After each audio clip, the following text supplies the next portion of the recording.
Alrighty, we are live with what is going to be my final stream of the year.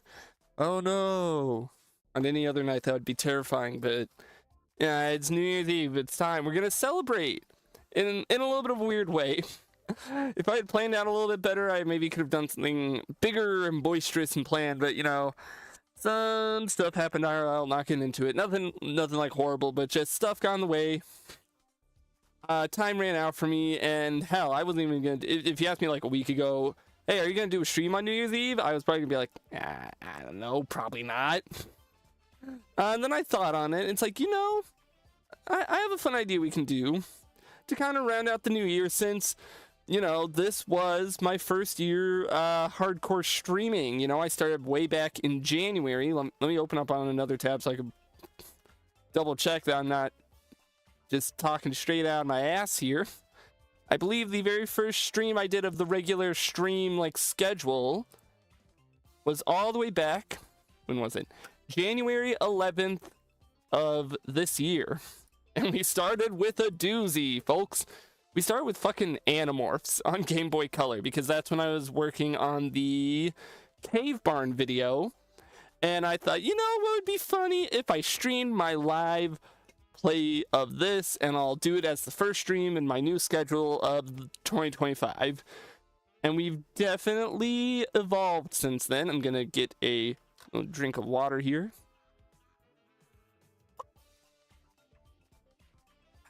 Refreshing. We've definitely gotten better, I would argue, with our stream setup and everything. Oh, nope, not controller. We ain't playing anything with a controller today, folks. So we're going to spend the first part of the stream, I felt would be fun for anyone new to the channel. I used to keep this running tier list going for every video I would do of every game I'm playing, because, you know, I have plans to live forever and play every video game so I can objectively rank them all. Well, around the time that I took a break from YouTube, I also kind of took a break from updating this tier list at all. And since the last real game video, which I believe was the movie tie-in games, I've played a lot of games on stream. So I decided it would be fun to kind of round out this year's games that I've played, because this accounts for every game I've played on streams and for every video I've done. I've added every game that I've missed since then. All of them are all right here.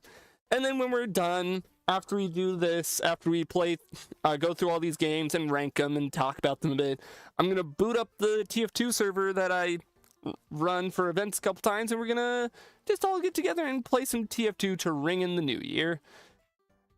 I just think that sounds like a fun little time to just really bring it all together.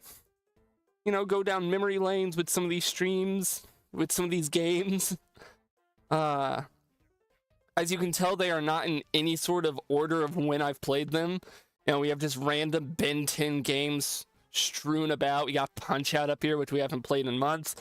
We have Guilty Gear, which we just played the other day, right at the bottom. Virtual Bart. We got a lot, so let's just... I'm not going to go in any sort of order. I'm just going to start yapping and talking about them. Let me adjust the music here just a wee bit. And actually, no, I'll leave it back at what it was. Maybe skip this song because it's a little quiet. There we go. Now this is a good one. I just got to turn it up slightly because for some reason it's quiet as all hell. That's why it was quiet. I still have the stream turned down from last night when I finished. No, now it's just barely coming up. Sorry. Wouldn't be a Stupid Wizard stream without some weird bullshit going on. Let's start with right here. We have Rivals of Aether. I think... Hey, welcome, Cool Gamer. Welcome. We're starting off with the big bullshit tier list of every game I've played. That's a nice way to round off the year. Rivals of Aether, I would say, I feel like it would be disingenuous to put it anywhere but S, but here's where I'm trying to keep, like, the S and A ranks. Like, B tier and below is mostly unsorted on how I feel about them for the most part. S through B and some of B at least. I try and sort between them, be like, okay, I like this more than that. Rivals of Aether, I gotta sit here and wonder. It definitely deserves S tier no matter what. I think I like Ring Racers a bit more, so I think slotting it right between Mario Kart Wii and Ring Racers, I think that's good. I don't want to call it just a Smash Bros. Clone, because that's not really what it is. It is a plat fighter, but obviously, anytime you think of any plat fighter, you're going to compare it to Smash Bros. That's like back in the day when platformers were the rage. Mario was kind of like the baseline of how does this compare to Mario. So it's not me trying to just be like comparing it to Smash Bros, but it kind of is. But it is definitely really, really good. The workshop is insane and nuts. And yeah, it's just a really fucking great plat fighter. I'm very late to the party on that front. I think just about everyone already knew how great this game was. I'm just stupid. What else do we have? Oh, okay. We get to add a new friend to Urban Yeti and Friends, which is the tier I've reserved for the absolute, like, bottom barrel garbage video games I've played. Okay, no. This, I think, just sits shy of Urban Yeti and Friends. I think it goes in D tier. The Jimmy Neutron game on GameCube. Fuck that game. I'm a fan of the, like, mid-2000s, early 2000s licensed 3D platformers. Not as in, like, I love them or anything. This is a very unfitting track that's a little loud. Calm down there, Tower Heroes. I'm not, like, huge. I'm not, like, creaming, like, oh, man, I love those games. But it's more like I appreciate them for what they are. This game was not that. This game was very bad, but it wasn't like absolutely abysmal like everything down here in the bottommost barrel. I feel like I should turn on my cursor to make it visible. Now let me set my cursor to be visible so you can see me wave it around on the games. It just controlled not very well. Its levels were confusing. It didn't have a traditional save system or anything. It felt like a PS1 game masquerading as a GameCube era game. And that just, yeah, that doesn't seem like it should add up. It shouldn't be that way. Next we have CTR S. And in fact, over Ring Racers. I think I've said it before, as much as I do love Ring Racers, and I still do love it, I want to do one of my, like, immediate, like, top, maybe not one of the immediate videos I'm going to do, but one that's near the top of my to-do list for next year is revisiting Ring Racers with the new updates and new mindsets I have with how I do videos. I think that would be really fun to kind of tackle, because I still quite like my Ring Racers video that I did, but I feel like I can do the game a lot more justice in, you know, really selling how good it is compared to that one. That one is still good. You know, I weirdly enough still get lots of views on it, like, to this day. Don't know what people, it's that, the Donkey Kong Family Tree, and, like, now the Slay the Spire video have entered the high echelon of, after their initial wave of first-time views, they still get a lot of views trickle in here and there, and I don't know why. I guess people consider those the best. CTR, I've said it before, hands down the best arcade kart racer, in my opinion. I've not played every arcade kart racing game out there. Who knows, maybe fucking Muppets Race Mania or Chocobo Racing, like, or Bomberman Racing. One of those would maybe dethrone it if I actually played them. But I am fairly confident in saying that this is one of the best. I think too many people compare it directly to just Mario Kart, and I think that's very disingenuous. I should also be really quick with what I'm saying, because we're already 10 minutes in, we have a lot of games. So I'll kind of keep my thoughts short for each one, because obviously I've either done a video or streamed these games. You can just go back and find my streams for these games if you really want to see me talk about them in depth. CTR is amazing. Better than, like, 99% of Mario Karts, and Nitro Fueled is even better, but I haven't played it on stream, so it doesn't count. Half-Life 1. Now, I streamed this game. I'm going to start by putting it in a tier.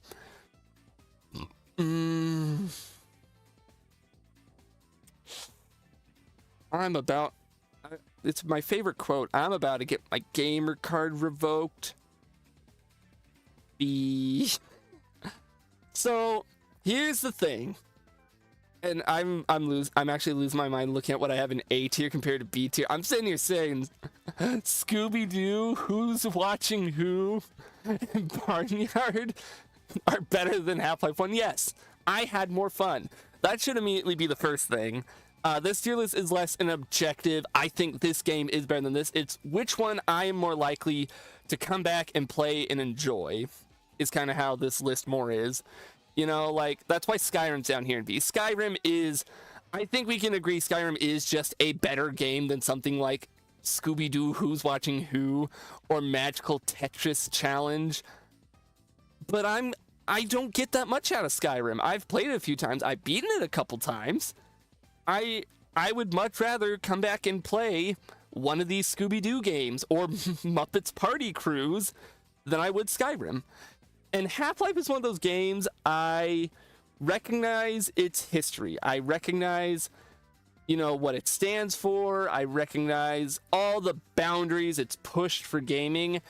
But at the same time, I personally didn't get too much out of it when I played. It's really hard to get back into it, it's really hard to get into games that are old but are known for pushing boundaries, because it's really a case of you had to be there. Because I feel like if I was, you know, the right age at the time this came out, I would have been blown away and I would have loved it probably.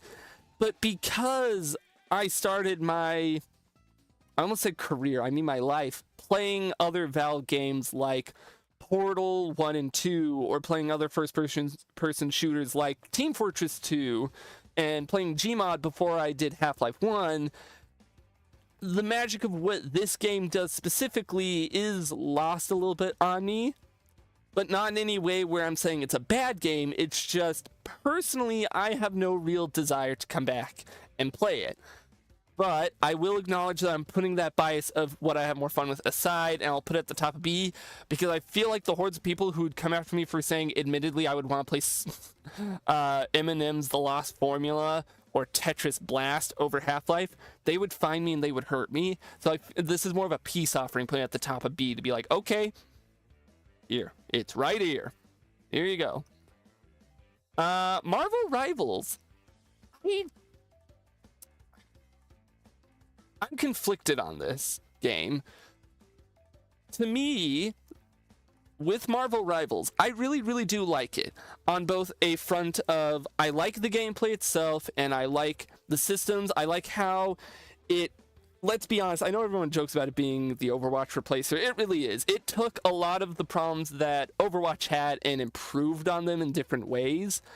That it is just kind of better than Overwatch in my mind, but, you know, opinions are opinions, whatever.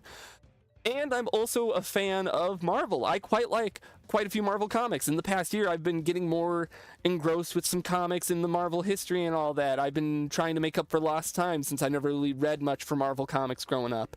And I really appreciate how this game isn't just the A-listers. I've said it before, but my absolute favorite thing about this game is the fact that we have characters like Jeff the Land Shark and Cloak and Dagger, and I guess Moon Knight is more of an A-lister now because of the MCU show, but we have a bunch of characters and concepts that aren't like readily like knowledgeable by the wider the wider population, you know? They're gonna know the Avengers, they're gonna know Spider-Man, they're gonna maybe know the X-Men, but you walk up to some random Joe Schmo on the street and ask them, do you know who Cloak and Dagger is? Barring this game, Wait, I just realized I already had Marvel Rivals on this tier list down here. I already ranked it lower than Scooby-Doo Who's Watching Who. When did I put this on a tier list? Well, I'm going to put them mirrored and just make my thoughts even quicker than... let's hope I don't have any other duplicates on here. There's a chance I could. This song came on, it distracted me. The only caveat, and this is really Marvel Rivals' fault, my enjoyment of it comes in bursts. I'll really get back into it, and I'll play it for like a month, maybe 2 or 3 weeks, and play it like nearly every day, grind it out a whole lot, and then not touch it for a month or two. And I'm kind of in that not wanting to touch it for a month or two. My burst ended around the time Gambit got in. I really fucking enjoyed Gambit. I love him. I'm glad he's in. But I've not touched the game since. I can open up my Steam right now and say exactly when was the last time I opened Marvel Rivals. November 22nd. I just haven't had that itch to come back to it, even with Rogue and all the New Year stuff. I might open it up tomorrow or something to claim whatever free stuff they would have given out, just so I don't miss that window. I'm getting another drink of water here real quick.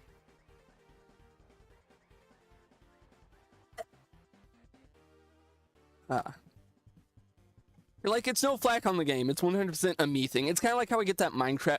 Everyone talks about the Minecraft phase that they all have. Not phase, but like that Minecraft, like, little blip in their brain where like once a month or once every 2 months, you really badly want to play Minecraft. And so you play it like so hardcore for like a week and then you don't touch it again for a while.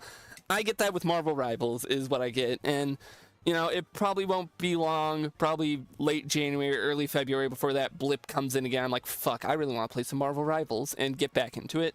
Good game. Nightmare Before Christmas, Oogie's Revenge. This one was just kind of not great. I'll put it at the top of C. I would rather play all these different Tetris games than it. So in my opinion, it was interesting that they were like, let's do Devil May Cry, but Jack Skellington. I think that's really fun. I think that's cool. I think more licensed games should just flat out rip off good games. Like, if you're not gonna do something original or good, you know, something along the lines of like Battle for Bikini Bottom, just be blatant with your rip off. I would rather them rip off something good and try it than come up with something unique and try so hard to be different that it's bad. Which is why a lot of these movie games are down here, is because they try to be unique and they're just bad. That being said, this game wasn't that good. Maybe I'm just not a fan of hack and slashes, because I remember when I played Devil May Cry, I respected it a lot more than I actually enjoyed it. Not trying to knock it, and I don't actually think I put it on the list here. I may have forgotten it. Oops. I'll come back and add it later. I don't feel like going and finding the box art and putting it on here. So my thoughts are just, yeah, it's okay. Yeah, we really got to pick up the pace. We're 18 minutes in and I've only ranked like 5 games. Animal Crossing, actually, I don't have to pick up the pace. I'm going until midnight and beyond. Who cares? Animal Crossing New Leaf, S tier. But I gotta decide, quite possibly bottom of S? No. Why the fuck do I have Muppets Party Cruise above the... No, that goes up bottom of S. That's like a very, very surprisingly good party game. But I would easily, if a friend asked me, would you like to play Open Fortress or Muppets Party Cruise? I'm probably gonna say, yeah, Open Fortress. Animal Crossing will go towards the bottom, not because it's bad, but because very stiff competition up here in S tier. You know, you literally have the best puzzle game of all time with Tetris DS. You have Super Mario 64. You have Stanley Parable Ultra Deluxe, CTR. Animal Crossing New Leaf is just really, really damn good Animal Crossing. Metroid Prime, this... admittedly, this is in the same boat. Actually, no, I had more fun with it than I did Half-Life. Put it around here. It's in the same boat of Half-Life where I respect and recognize what it did for the genre and what it did for its series, but because A, I was never too big on the Metroid series in the first place, and B, same thing with Half-Life where I've played so many more modern games that my perspective is a little more warped and I don't have that fresh open eye, oh my god, this is pushing so many boundaries and doing so much cool shit. It is harder to appreciate Metroid Prime, but it's easier to appreciate it than Half-Life. Like, I really do think this has aged better than Half-Life 1. I really don't want to knock Half-Life 1 too much because of how revolutionary it is, but I just personally didn't get much out of it. Metroid Prime, I got more out of, but honestly, I would actually rather play Sunshine again than Metroid Prime. Hell, I'd probably actually rather... I'd rather play even V Tetris on the Virtual Boy than Metroid Prime again, admittedly. Uh, God, if anyone looked at this tier list, they wouldn't think much. It's like, oh yeah, it's an A tier, and then they would actually scrutinize what it's compared to. I like what I like. Maybe I'm the chud here. Tomodachi Life. I want to put this in A, and I do really, really, really enjoy the game, like to the point where I want to put it around up here.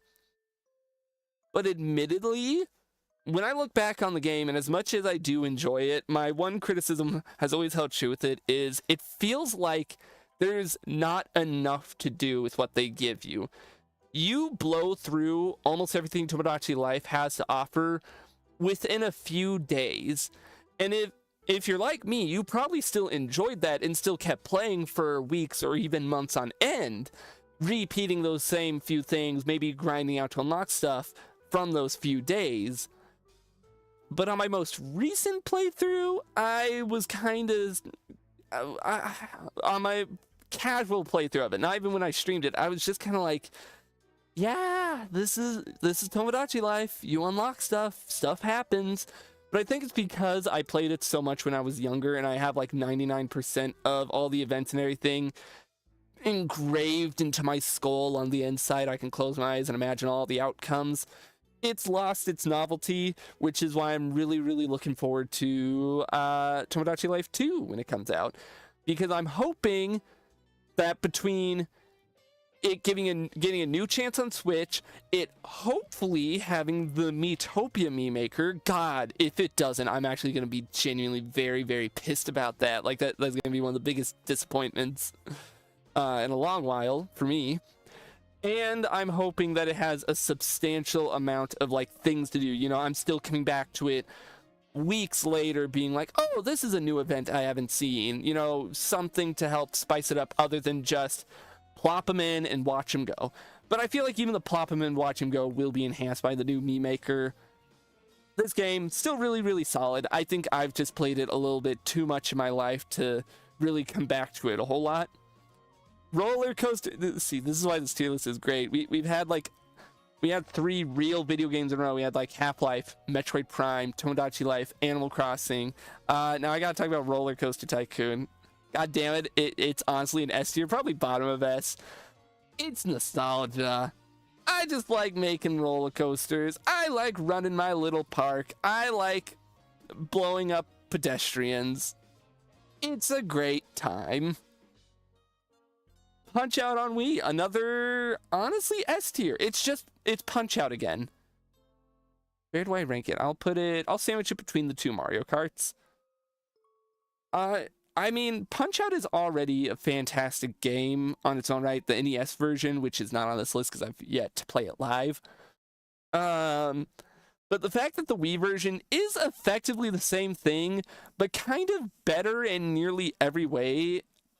Not, I guess that's subjective. Maybe you like the sprite artwork and the music.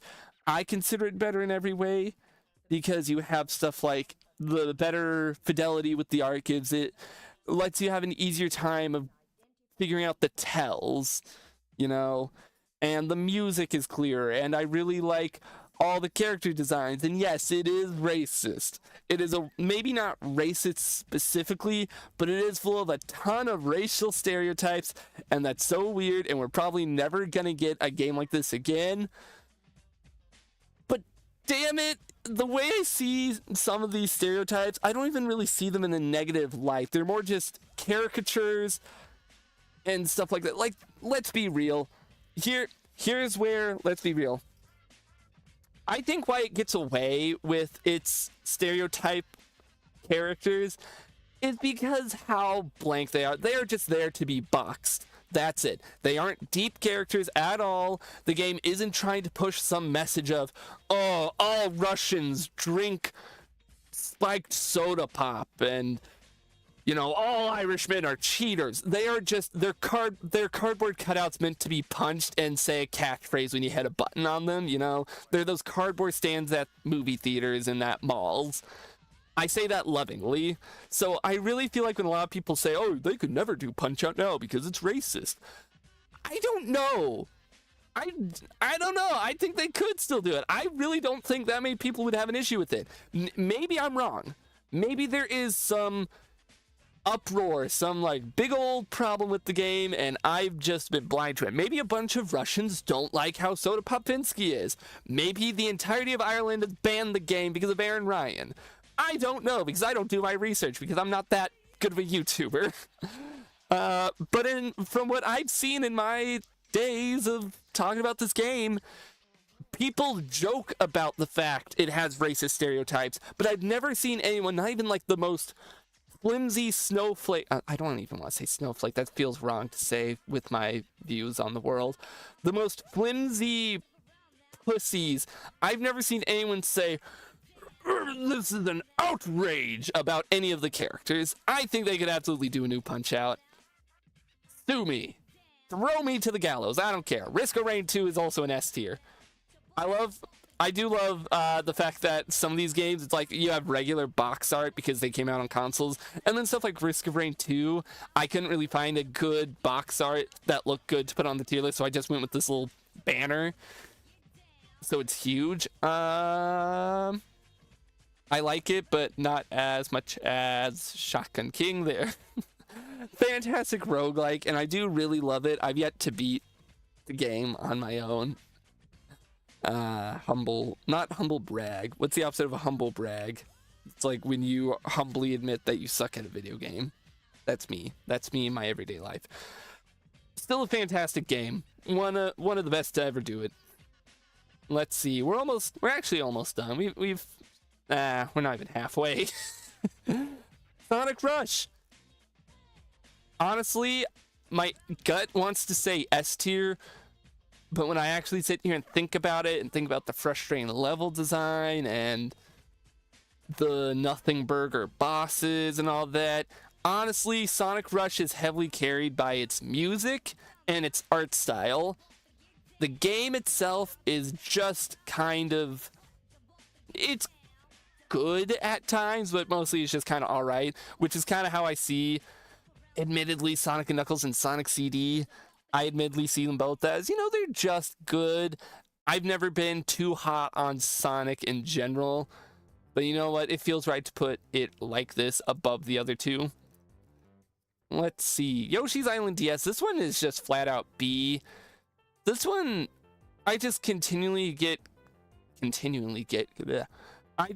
confused about when I think about it or play it. It's like, okay, you had Super Mario Advanced for Yoshi's Island to show that the GBA can run SNES stuff.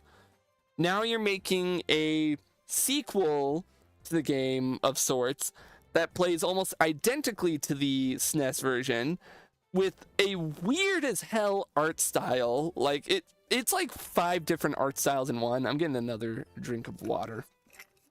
I'm getting very thirsty today. This may easily be one of those streams I pause early to refill my bottle.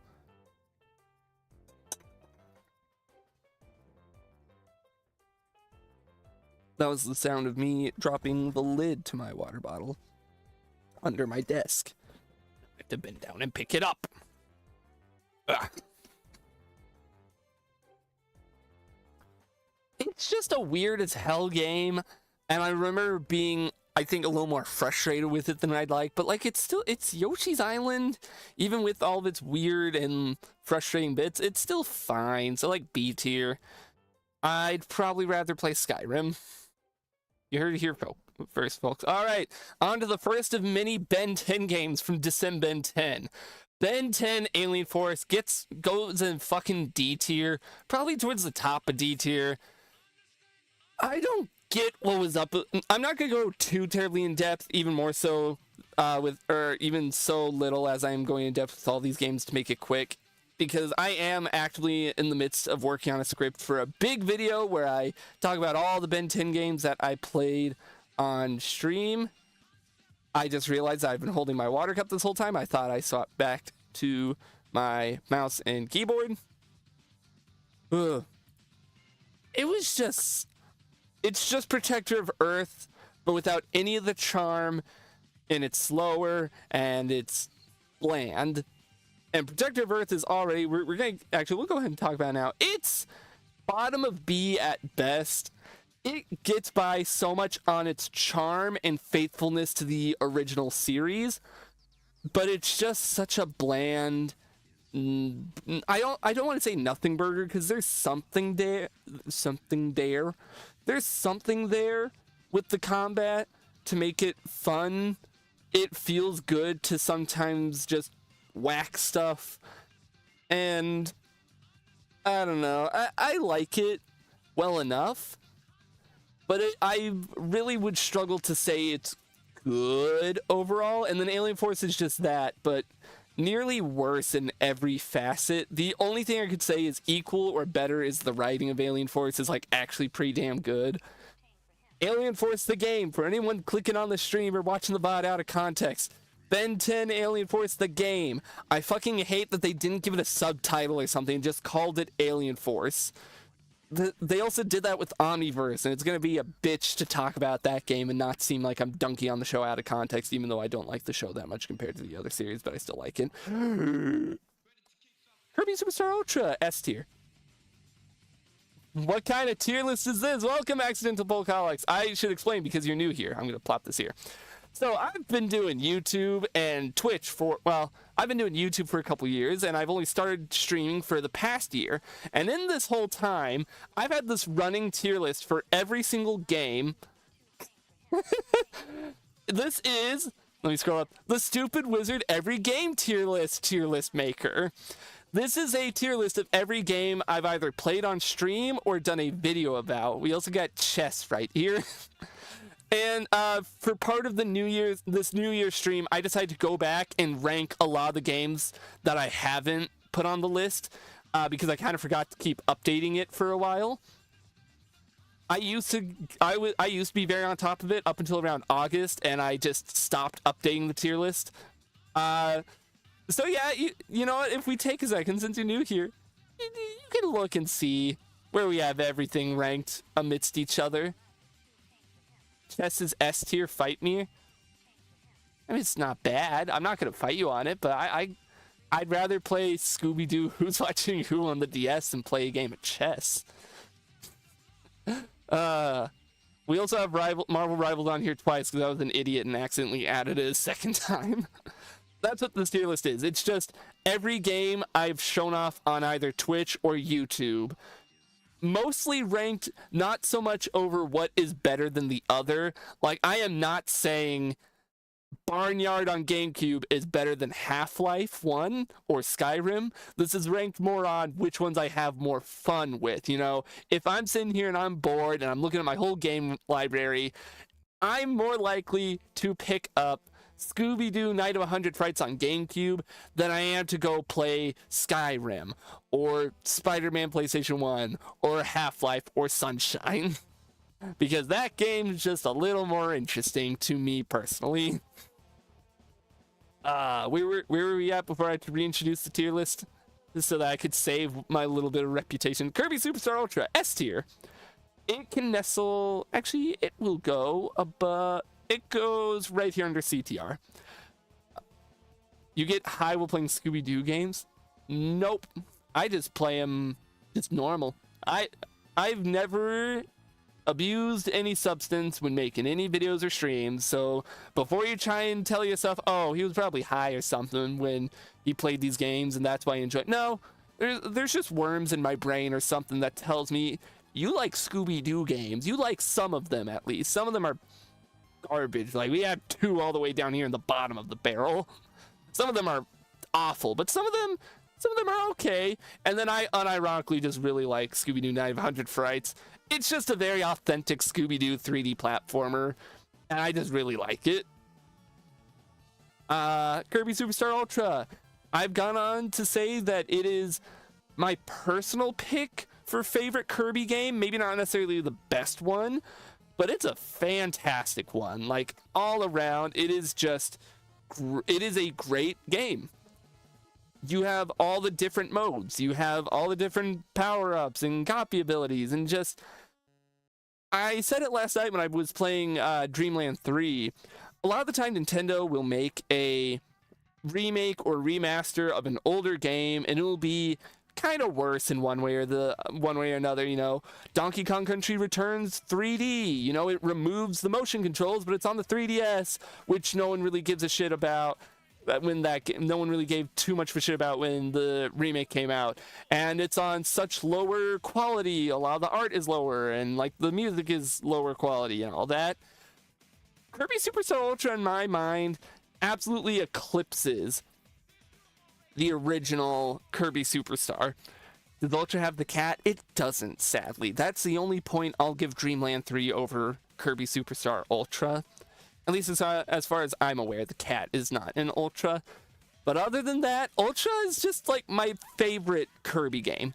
Maybe I am biased by nostalgia because it was literally one of the first DS games I got when I was a very, very small wizard and got my DS for Christmas along with New Super Mario Bros. DS. Which I gotta wonder, did I put New Soup DS on here to rank? Because yep, it's right over here. Along with New Soup Wii. We'll get to those in a bit. Kirby Superstar Ultra is an amazing game all around. I never really get tired of playing it. I've contemplated doing another playthrough of it just casually the other day, but then I was like, nah, I'm gonna play Dreamland 3 on stream in a few days. I'll save my Kirby. So let's move on. Tetris 99, because we did do a stream of it. It was the only Tetris game I didn't play for the big Tetris video because I just didn't feel like playing it because it was kind of too new to me, where it's like, I don't know, I feel like it's not going to be interesting, but like, I think it sits right up here with the original Tetris. It's Tetris, but online multiplayer. I don't know what more to say about it. Tetris DS is so much higher just because it has so much more of a personality to it and spunk that I like. But Tetris 99 is just, you know, it's Tetris, but you play online and battle other players. I think it's a fantastic concept. I think there's so many older style games that could really use this type of battle royale multiplayer and make it work. I'm getting a drink of water before I continue my little preamble.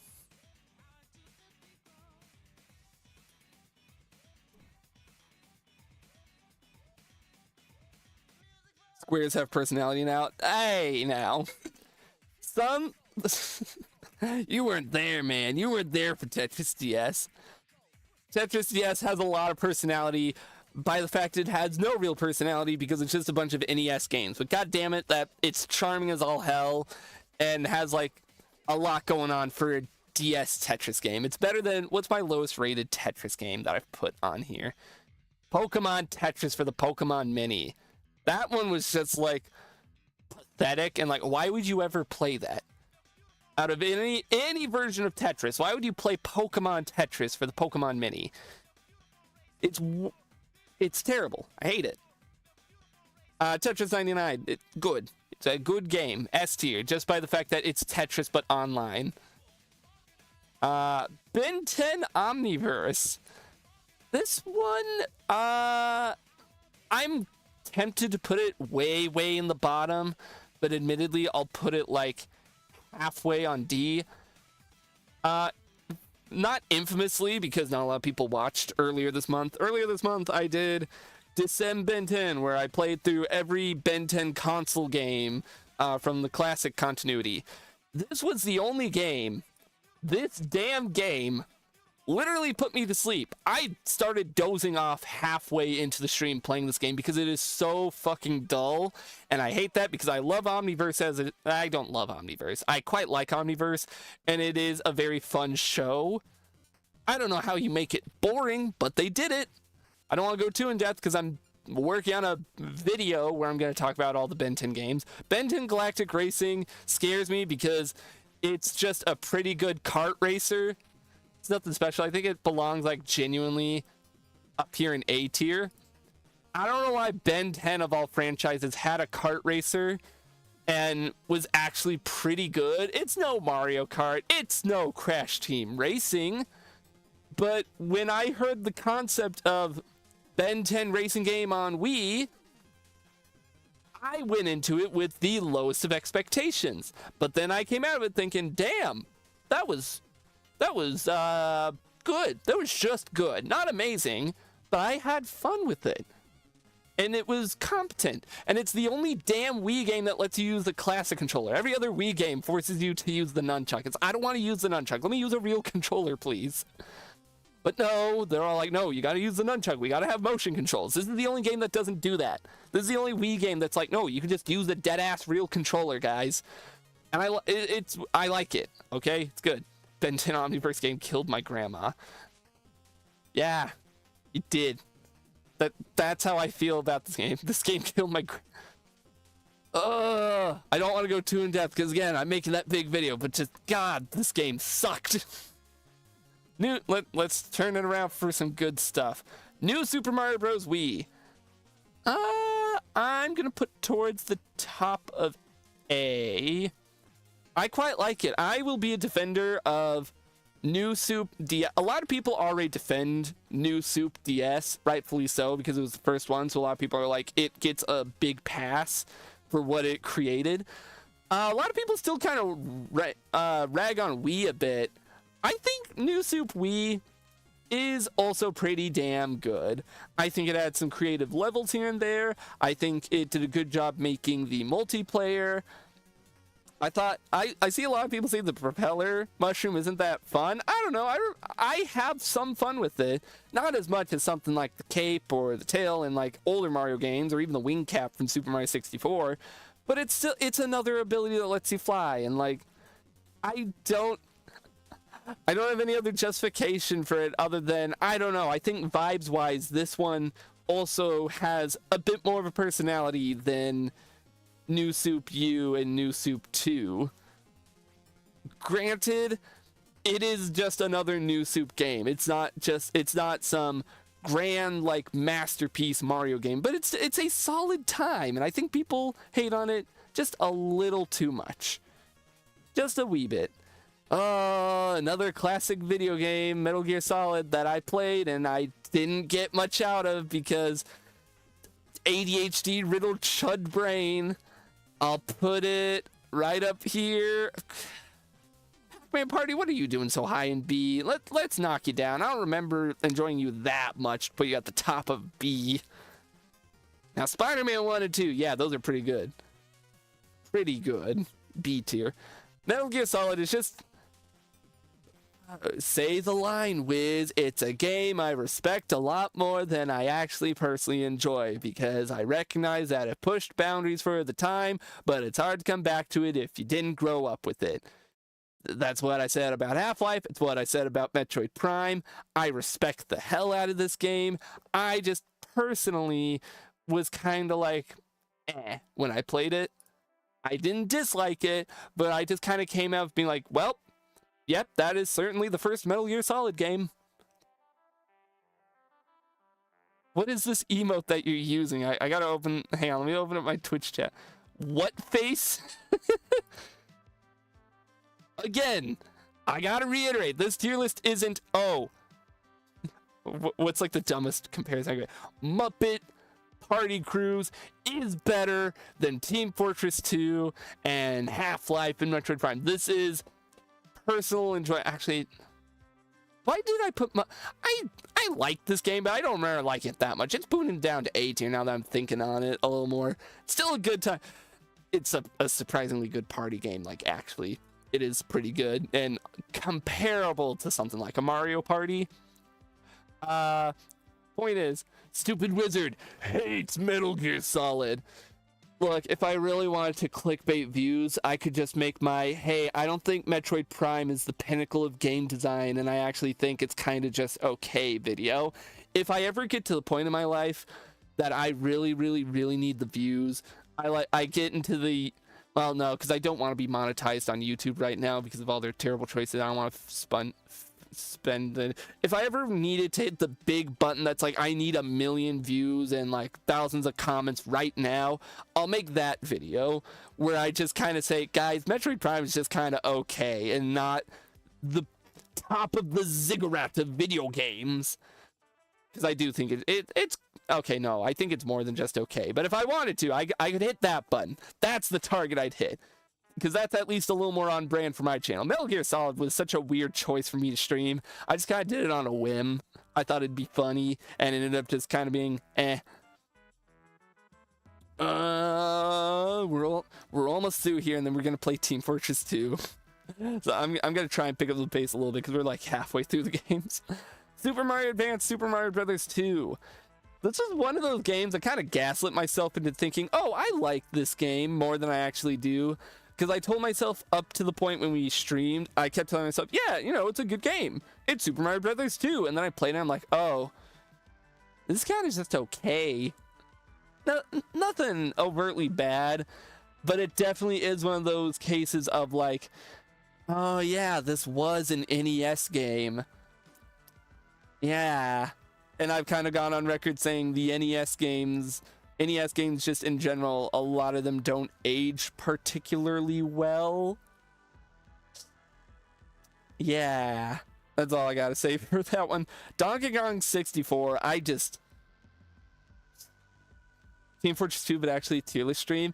It says it, look, if Twitch could let me put 2 categories in, actually, I suppose I could set the category to just chatting for this first part, and then I'll just swap it over to Team Fortress 2. Fuck it, yeah, just chatting. And since that's such a popular category, people will click on it and see this stupid-ass tier list and immediately want to debate. It's all a part of my plan! And I'm gonna get another big drink of water because I'm a thirsty boy. Thirsty for views, that is.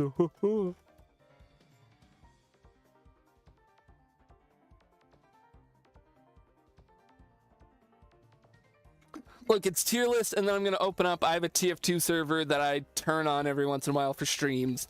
I'm going to boot that up and play TF2 with whoever wants to join in. So this is just the preamble. This is just celebrating. I started streaming hardcore January of 2025. Let's look back at the games. Let's look back and talk. All right. What did I even... Donkey Kong 64. I almost just, this game blows. I went into it knowing, all right, I know this game has a lot of questionable choices design-wise. I just didn't like it at all, really. I appreciate what they're going for with a Donkey Kong 3D platformer, but I think my thing is, when it comes to the Nintendo 64 especially, I'm not too big a fan of... No, because this is going to sound mean. No, I'm just going to say, I'm not terribly a fan of stuff of like Banjo 1 or 2 because of how they control. I love their aesthetic, I love their charm, I love their music, but it really comes down to the controls. I think because... you know, Super Mario 64 was the first one to set the standard of here's what a 3D platformer can feel like on the Nintendo 64. And then Banjo 1 and 2, and especially Donkey Kong, are a lot slower and stiffer feeling. It makes it a lot harder for me to appreciate them because I'm just sitting there thinking, man, imagine if I could go through these levels like Mario does. And I know that's not really a fair comparison because those levels were designed with how Banjo moves or how DK moves, and if Mario was in them it would break the levels and all that, but like there's still that part of me that's like, it's harder for me to enjoy this because it controls like this. And yeah, along with the usual stuff people complain about with the game of there's way too many fucking collectibles, they add way too much in this game, there's 5 playable characters that you have to go to a specific barrel to swap around. It does the same thing of older N64 era platformers of the camera is just not good at all. But again, I've also said that that's not a fair... I don't think complaining about old 3D games having bad cameras is super fair, considering I don't even think a lot of modern 3D platformers have amazing cameras. Like, a lot of the time they're doable. They're good at the very least.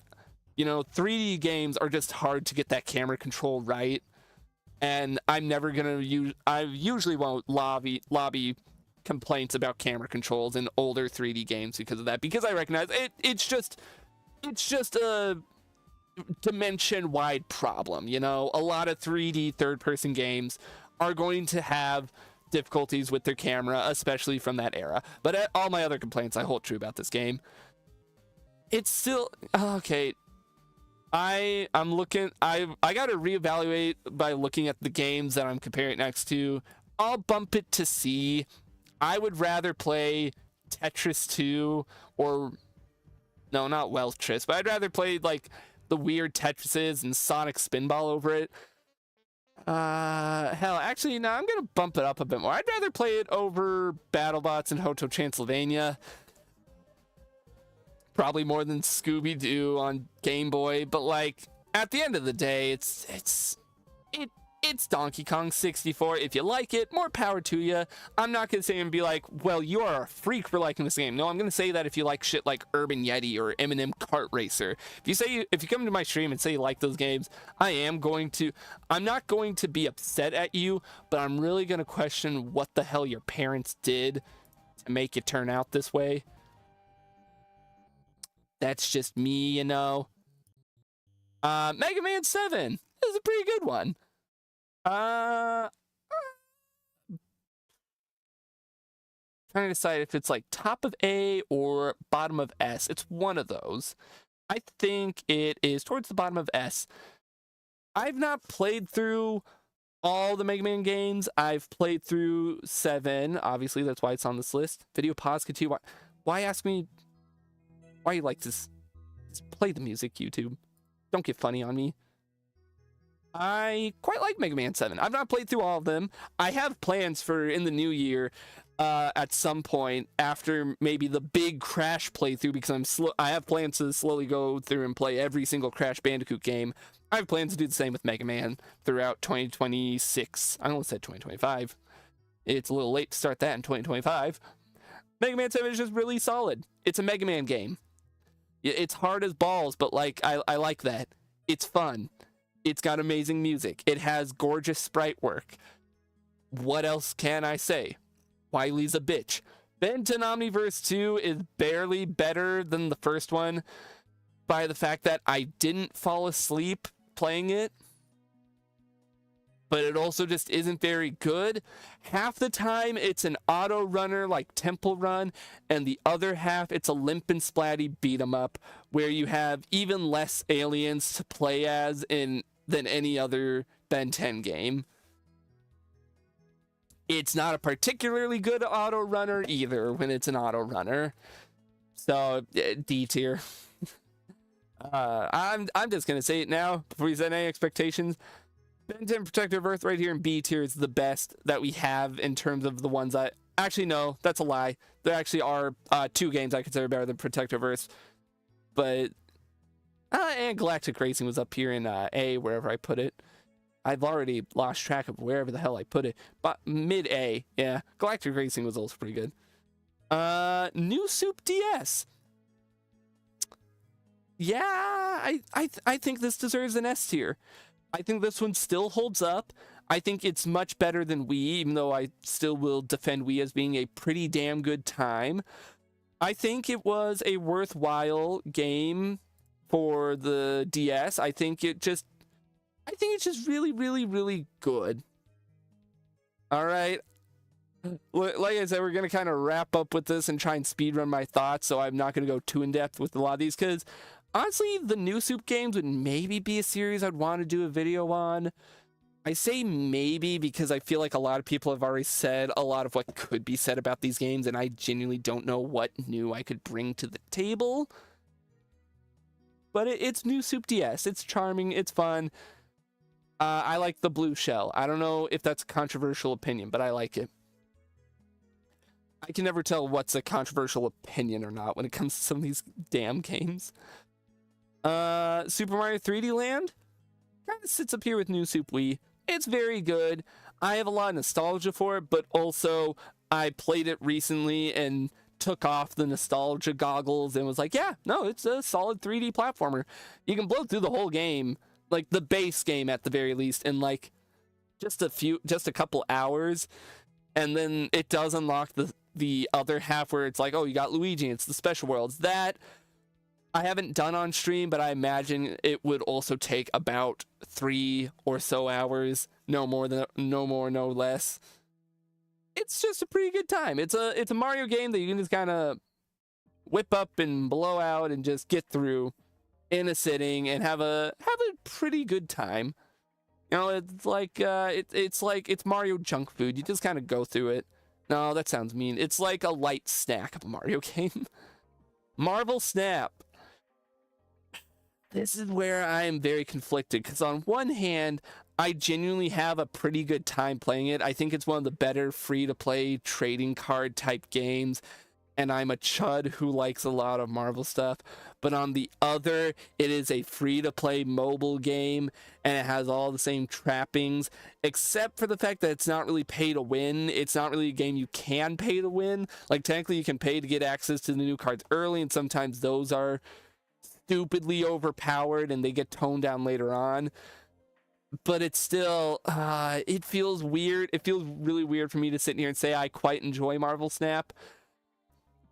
That being said, as much as I enjoy it, I have been making active strides to not play it as much, because I've been trying to just cut out a lot of the free-to-play type of nonsense in my life. Other than TF2. TF2 is the one free-to-play game that I feel no shame at all in playing, like not even a single hint of remorse. And that's because over the years, I've spent enough money on TF2. I think I've probably spent a total of $40 to $50 that it's evened out to be just a full game, in my opinion. Free-to-play is the death of almost all games. Exactly, the almost, because TF2 is free to play, but I genuinely just don't consider it a free to play game in the same way of Marvel Snap and Marvel Rivals. But I've been making strides to not play free to play games. I've been trying to make strides to play more fulfilling stuff. In fact, on my phone, to get rid of the muscle memory, I moved Marvel Snap off of my home and replaced it with, I have a Game Boy emulator on my phone. So then when I'm bored, I'm just kind of sitting around, like I'm waiting on something to finish rendering on my laptop, or I'm downloading something, or I'm away from my computer. 29 minutes? It's 29 minutes for you, Tem. It's still an hour and a half for me because I'm in Central Time. But welcome, and thank you for telling us how long before the end of the world and I explode. I put a Game Boy emulator on my phone and put it in the spot that I usually have Marvel Snap. So then when I get that urge to pull out my phone and play something, instead of booting up a free-to-play game that's just going to make me angry because I'm going to lose to some random bullshit, I pull out and play a little bit of Pokemon Blue or Link's Awakening or a little bit of Tetris. And I have a good old time for a few minutes, and then I put it away and get back to work. So this talk about Marvel Snap turned into a talk about how I advocate for emulating Game Boy on your phone. Whoops. Yeah, that's my big takeaway. Sonic Adventure. Pretty good. I kind of went into it with not the highest of expectations because, again, I normally don't jive with Sonic games too heavily. I don't dislike any... Actually, no, there is one Sonic game that I particularly dislike, and where did I put it on the list? It was Sonic R. I didn't like this one. I just didn't. And also Sonic Shuffle. They were both just like, what are we doing here, man? But Sonic Adventure, pretty good time. I think it's a little frustrating in some spots. Being the first 3D Sonic that isn't 3D Blast is going to do that to you, but I get the hype. It is fully one of those games that I went into it and fully get why so many people growing up became Sonic fans because of this game. It does a lot right. So I think right smack dab in the middle of A tier while I get another drink of water is perfect for Sonic Adventure.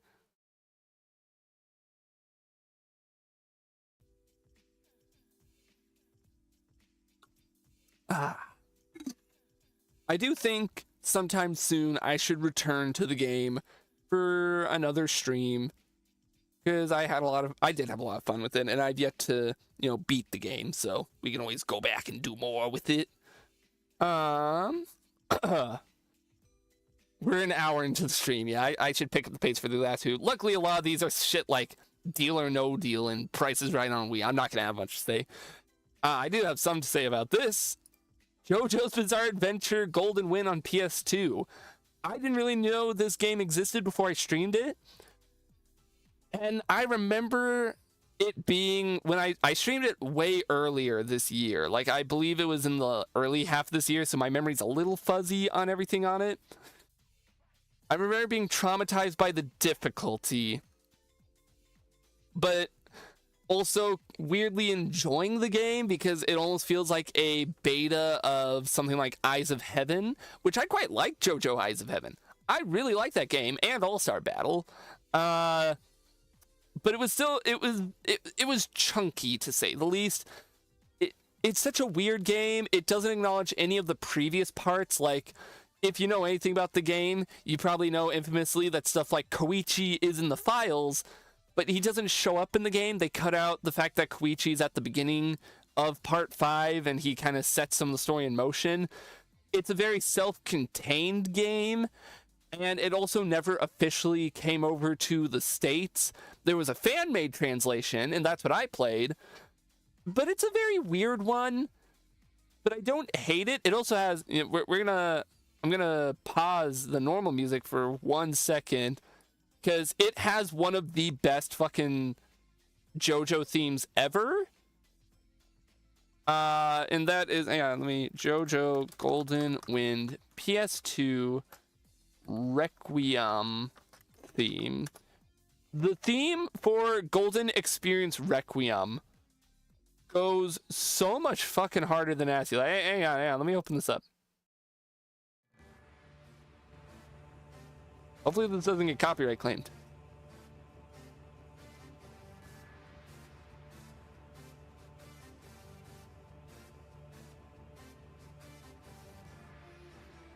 It's mostly just that intro that goes hard as fuck, but like that intro, that goes much harder than what it deserves to for what the game is. I'm not gonna let it play out of fear of copyright because I don't know. Pretty good overall. Super Mario World. Do I have to explain this one? S tier.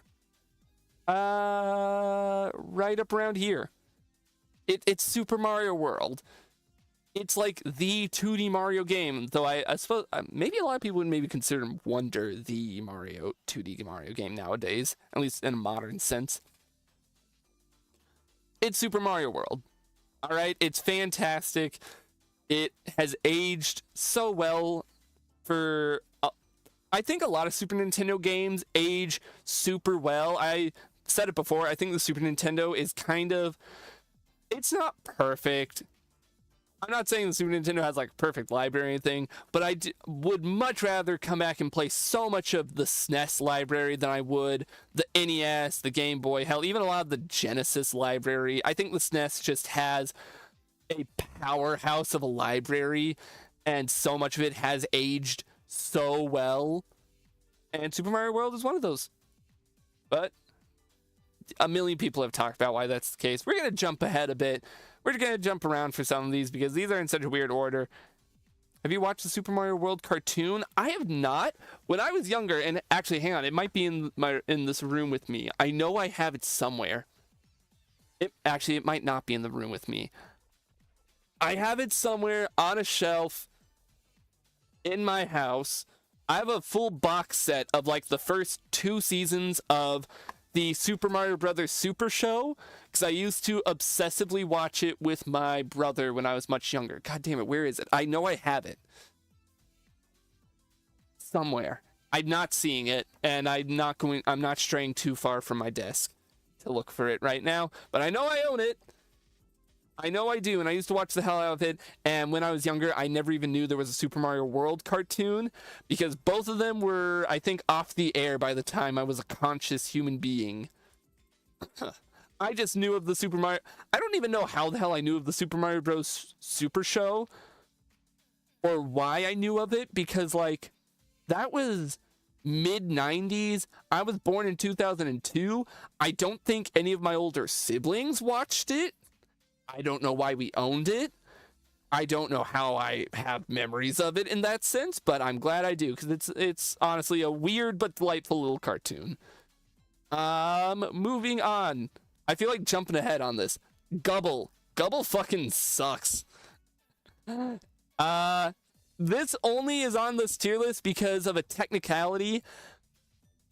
Back earlier this year, I was originally only streaming on YouTube, but then a few months into streaming, I want to say around May or June, around that time, I found out, oh, I could multi-stream. I could stream to YouTube and Twitch at the same time. But I didn't want to just do that during a normal stream in case of technical difficulties. So I decided I'm going to do a test stream off schedule and play Gubble to test multi-streaming. And man, it sucks. It's this weird... It's just a very, very weird and unintuitive puzzle game on the PlayStation 1 that I just sit here and question, why was this a game? It's like, how do I describe it? It's kind of like Pac-Man if it were a puzzle game, I guess, is the best. You control... I don't even know if the alien's name is Gubble. The game didn't really have a story. It's just like, you are an alien. Use screwdrivers and hammers to screw in stuff and nail in stuff. And that's it. And I remember it was just frustrating and weird. And there wasn't even like a normal story level progression. It was more like, how many levels can you beat in a row and get the high score? And it's like, God, I didn't have fun with Gubble. And it only makes this list because I needed something to test. We're jumping around more because I'm not just going in order. I feel like I'm in an angry rant move, so let's go with another crap one. Virtual Bart also sucks.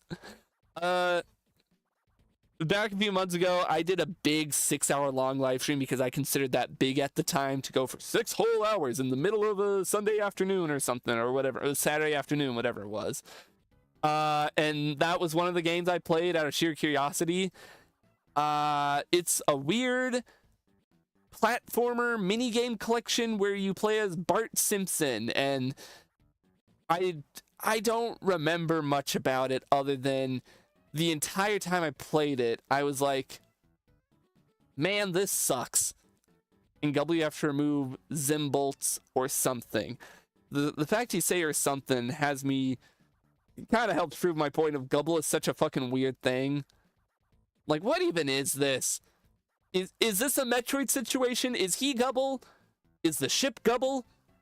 Is Gubble the final boss? I don't know, because I didn't beat the game. I barely got into it because I was like, what am I doing with my life playing Gubble? I'm angry, but I'm slowly dwindling out of games that are bad, that are just flat out bad, that I can sit here and rant about angrily. Ben 10 Rise of Hex. This one right here, I didn't fall asleep playing it, so it technically is better than Omniverse. The best way I could describe Rise of Hex: one, it was a WiiWare / Xbox Live Arcade game, so obviously the budget and everything was, 25 cents at best. The best way to describe Rise of Hex as an experience, that sound you get when two pieces of styrofoam rub together, that like awful type sound that no one likes? Imagine that as a video game experience. That's Rise of Hex. That's the vibe I got from it.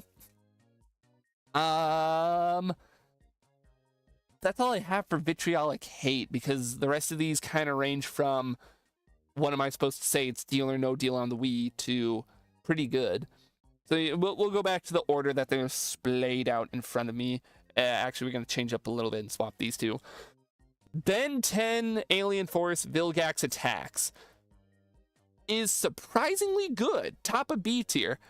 It surprises me because it's based off of Season 3 of Alien Force, which, if you are a Ben 10 fan, that season was fucking atrocious for so many reasons compared to the rest of Alien Force. And it astounds me that the game down here, the one that's just called Alien Force, that's based on those first 2 amazing seasons, is garbage. And then the game that's based on the garbage season is actually pretty damn good. It's a 3D platformer beat 'em up type thing, and it's a good time. But then you have Ben 10 Ultimate Alien Cosmic Destruction coming in, and it's Vilgax attacks again, but better in nearly every way. And I played it, and I'm like, what the fuck? Why is this actually good? This and Galactic Racing are the only two I can confidently say are good games. Not even just, oh, they're good for kids games or they're good for licensed games. These are just, I had an unironic good time playing them. Again, I'm not gonna heavily go into it as much because, like, I have a whole video I'm working on for that, but, like, surprisingly good. Price is Right. Hang on, let me get all the game show games together, because I've done 2 different streams where the whole shtick was I'm gonna play game shows with chat, and chat is gonna see if they can beat me in Family Feud or in Wheel of Fortune and stuff. Price is Right. Fuck yeah, this is probably gonna be the fastest part because I have nothing at all to say. Price of Right is, you know, it's better than Eminem's Beach Party. It's prettier than You. Deal or No Deal was such a nothing one because Deal or No Deal is already such a game show. Translating it to a video game is such a why.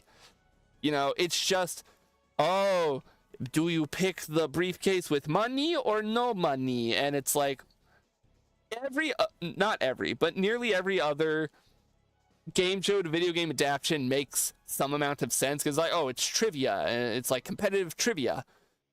Deal or No Deal, there's no trivia, there's no skill involved with it. It's not even gambling. It's just it's that thing where your friend has like a $5 bill in one hand and he puts both his hands behind his back. He's like, okay, do you think it's in my left hand or my right hand? And you pick the hand. That's what Deal or No Deal is. I'm just confused why they put it into a video game. Jeopardy's pretty good.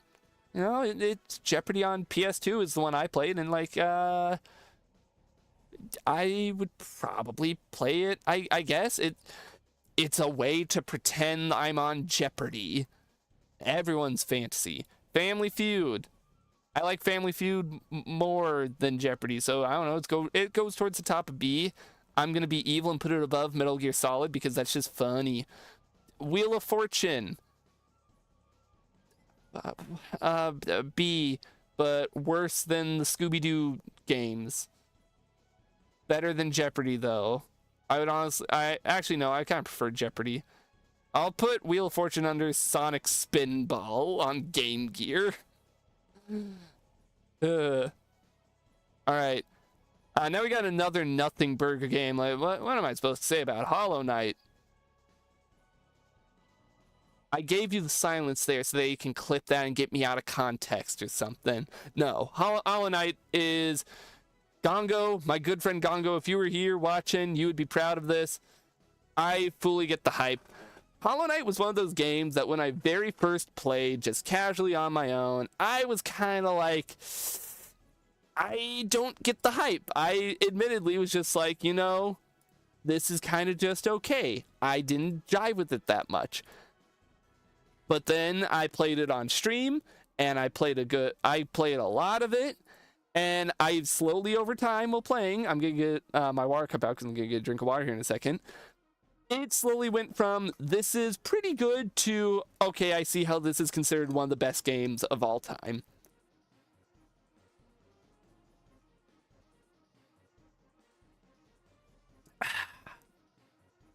But, and here's my big butt thinking, because I have a big butt and I say butt really big.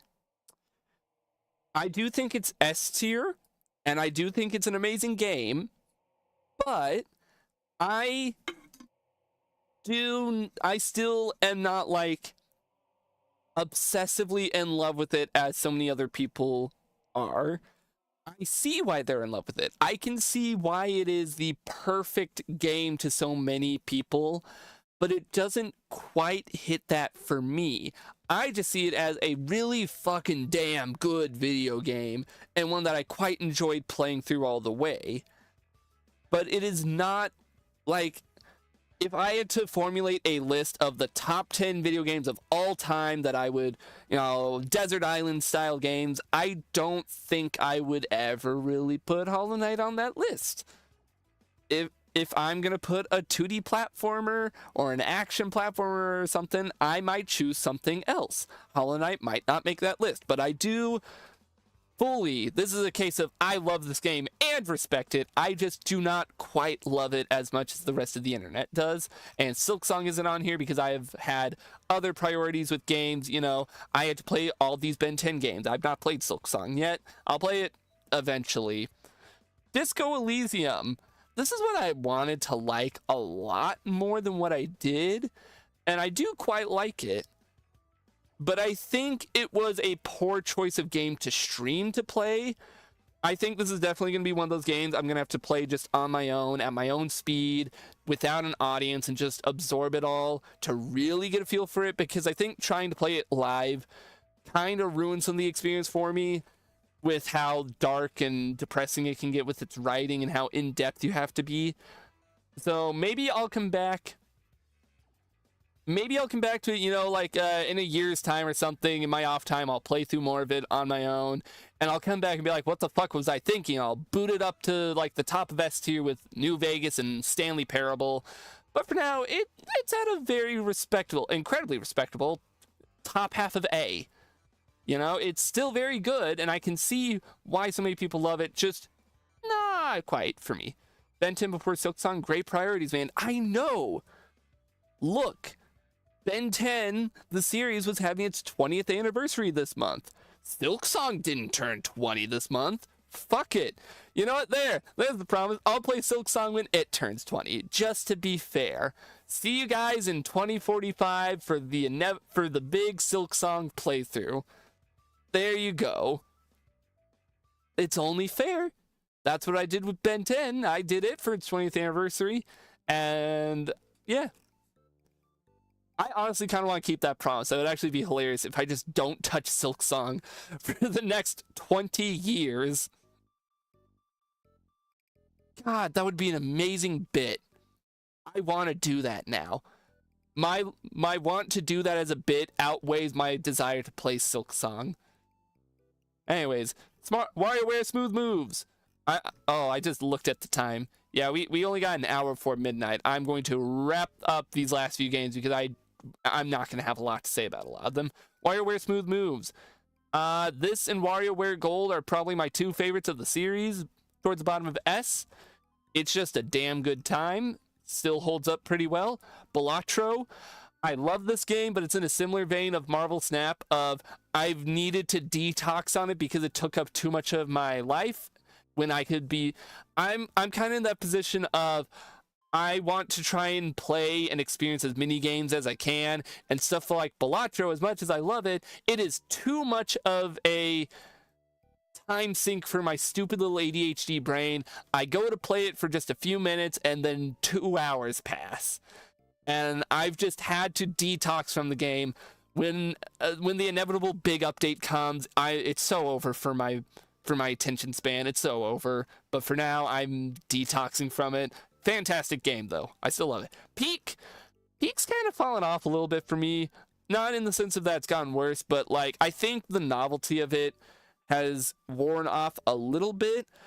I remember I praised it back when it came out for being, I get the term now is friend slop games to describe stuff like Lethal Company and Repo and all that, and I guess Peak now. I praised it back when it came out for barely having any of that horror vibe to it. It was more of the challenge came not from the spooky monsters that are going to get you, or the fact that, look, I understand why people like those friend slop games. It feels disingenuous to call them that. I feel mean calling them friend slop, but it's like the term that the internet has adopted for these games, so it only feels right to keep using that so everyone knows I'm on the same page. I think I just get kind of bored of the loop of no, here's a better term for these games. I remember seeing a Twitter post about way back in the day. Those games are Scooby-Doo simulators. You and your friends are going to a spooky place to run away from monsters and maybe pick up some clues. That's Repo, that's Lethal Company, and I like Peak a lot more than those because it's interesting. It's Breath of the Wild mountain climbing with friends. But, the big but, I'm not too big on how the game slowly over the course of the updates started leaning more into freaky, you know, spooky stuff with the big spiders, and I don't like the cannibalism thing. I know it's meant to be a joke, but I have a thing about that, and I just don't like it. I didn't mean to mute the song. I just don't like some of the stuff it's done for updates. So even though at its core it's still the same game, it has fallen off a little bit for me. But it is still it's still peak. I still think it's a fantastic game overall. I just think what made it unique in the first place has slowly kind of dimmed down just a little bit for me. And that it is, I think it's 100% a me thing. It's the same reason why I don't really jive with Lethal Company or Repo, despite the fact that they are so popular and so many people do. And it's like, more power to you if you like those games. It's just not quite what I'm looking for in that type of game. Scribblenauts Unlimited. I don't know why it feels weird to talk about this game. This is such a delightful little puzzle game. I played it back in the day on my 3DS when I was younger, and then about a year ago, it went on sale for stupid cheap around Christmas time, and I remember having some spare money on my Steam account. I was like, fuck it, yeah, sure, I'll get Scribblenauts Unlimited, and I started playing it again. I'm like, man, this is such a charming as hell little puzzle game, and I love it for that. It's fun. Mario Paint, it feels weird ranking it high because as a game, it's not really much, but as a fun little painting experience, it's pretty good and charming, and I like a lot of it for its charm, especially stuff like the Music Maker. And I low-key thought about making this New Year's Eve stream be me painting stuff my followers suggest on Mario Paint, but I realized that has very little to do with the channel and wouldn't really feel like a celebration versus playing TF2, which does have a core connection to my channel. Simpsons Hit and Run. I mean, it's a good GTA-esque game. I played it on stream twice and had quite a good time. It was pretty damn good. Sims 4. It's kind of one of those you only are gonna get as much out of it as you put in type games. Maybe I didn't put enough into it, but I did not get that much out of it. I thought it was just kind of like on a similar vein to Tomodachi Life, where it's just like you put the people in and you watch them. That's where you get most of your joy. But at least with something like Tomodachi Life, I can be a lot more creative. It feels weird to say this. Sims 4 objectively just has more going on, but because of how it's laid out and presented, it feels a lot more limiting than Tomodachi Life, which feels a little more loosey-goosey about how it goes. That's probably not true, but it's how I feel. Fallout 4. Oh, Fallout 4.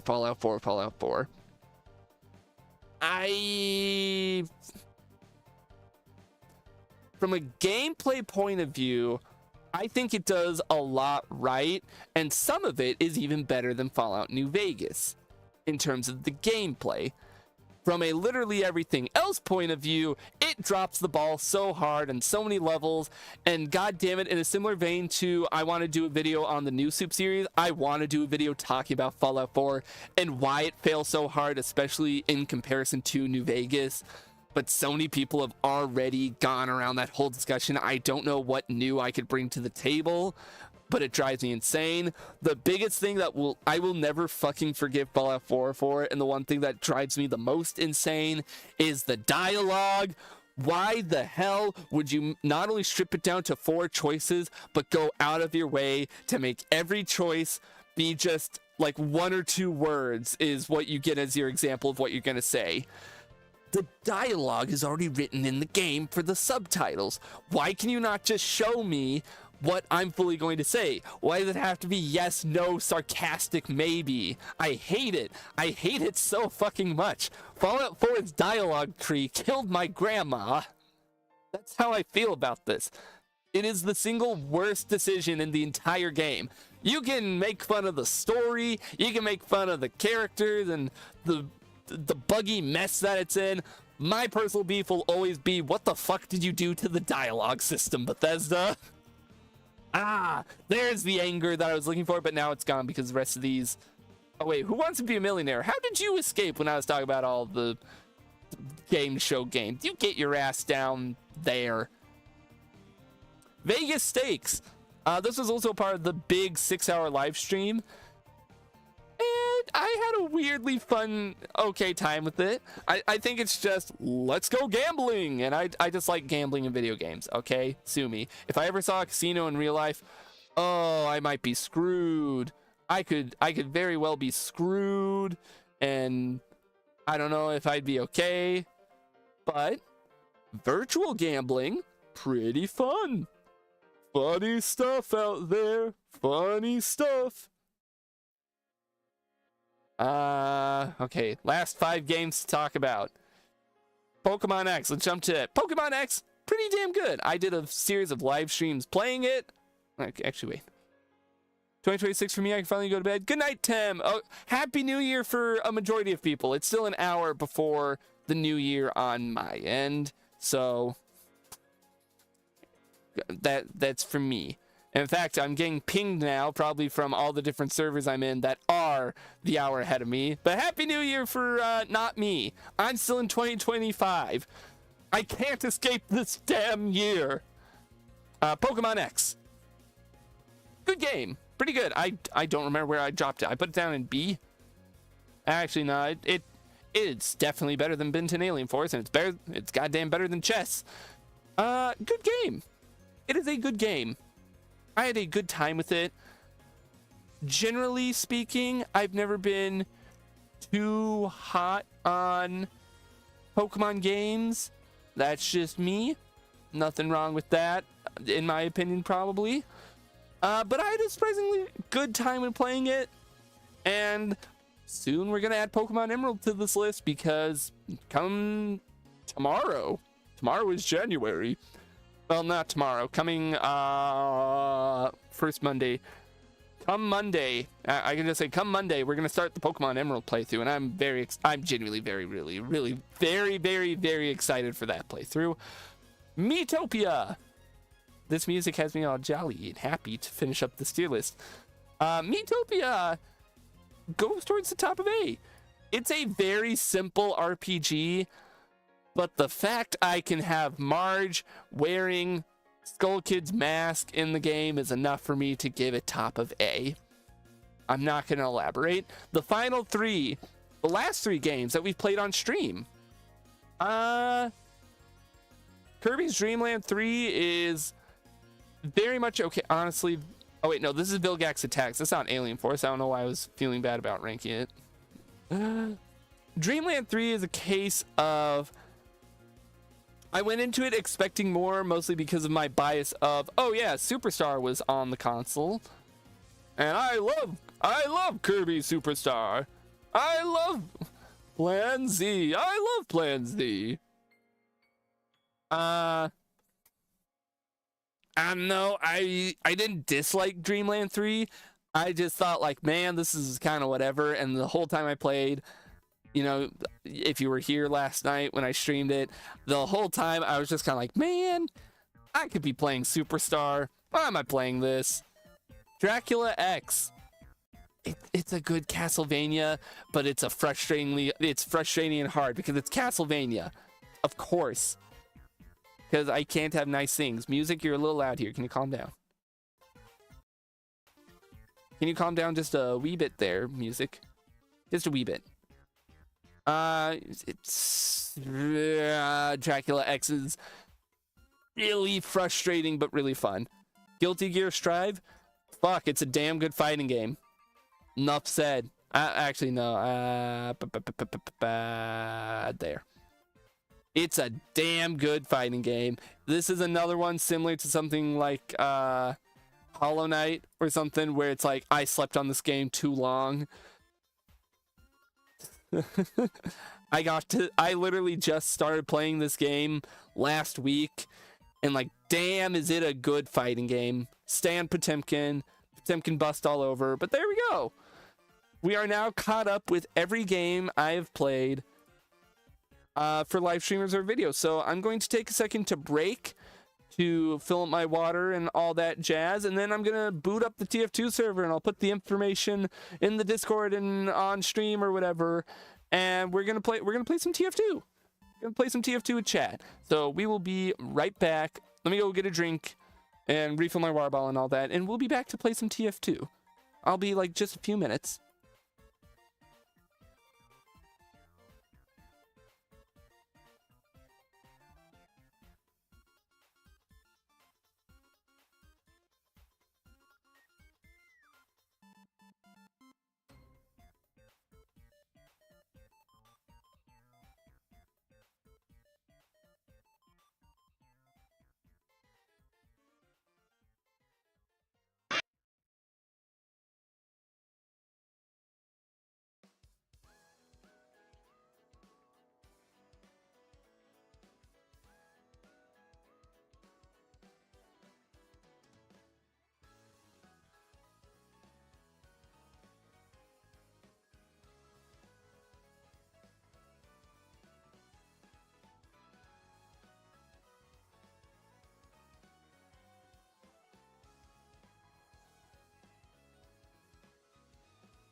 All right, I am starting my Team Fortress 2. The server is starting up. You're gonna hear a loud sound as the Valve man turned his head, and I skipped it.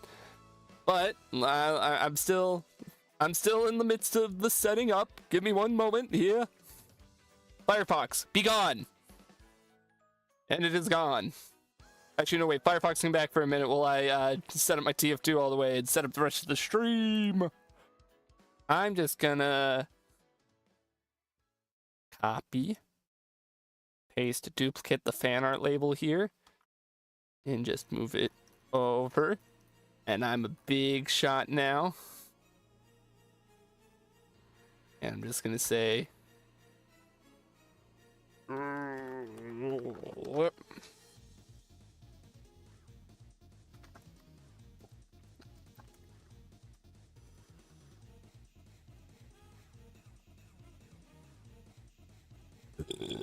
Oh, excuse me.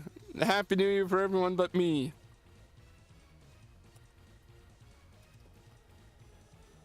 TF2 server IP. Do with this what you will. Do what you can with this. The server is starting up. Current item scheme is up to date. We're gonna play TF2. Let me Connect. Paste. And I can make Firefox go quiet. Ah. It is time. We're going to play TF2.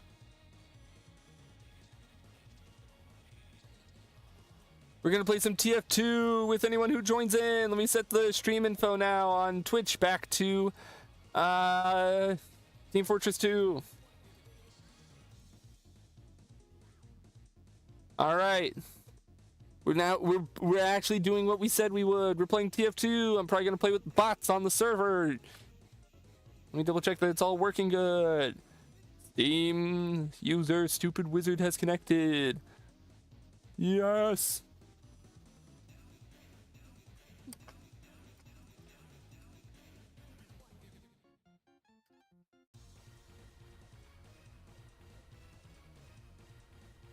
All right, and I pinged in the Discord saying it's open. I'm going to message on Blue Sky saying, hey, we're on TF2 now. I'm gonna run a command. Oh, I still have all my... Oh no, these are my secrets. I can't... No. You can't know what that loadout was all about. And we're gonna run the caber, because why not? It's funny. And why am I using my regular ass grenade launcher, not my good one? I'm just taking a second to make sure it's all set up correctly and message.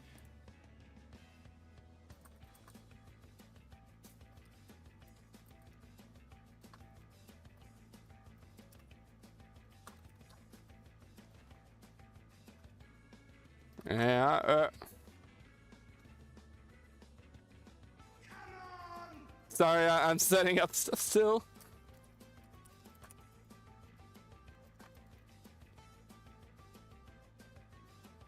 All right.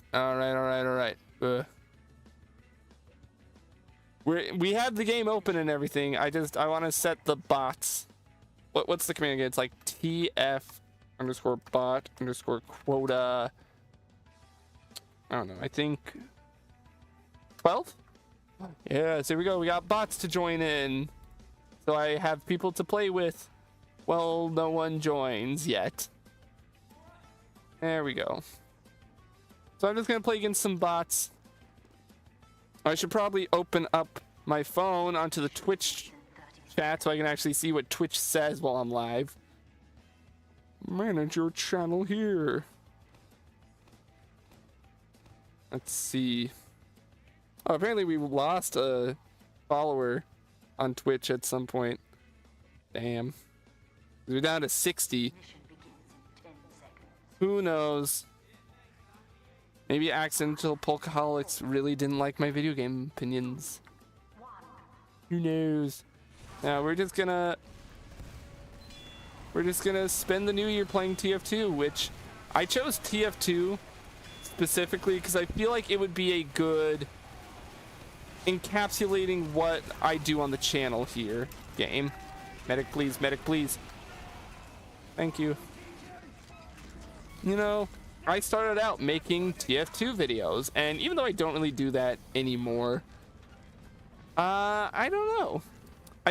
I want to make some TF2 discussion videos. I think one video in particular I've thought about making for some time. That was just the dispenser I got.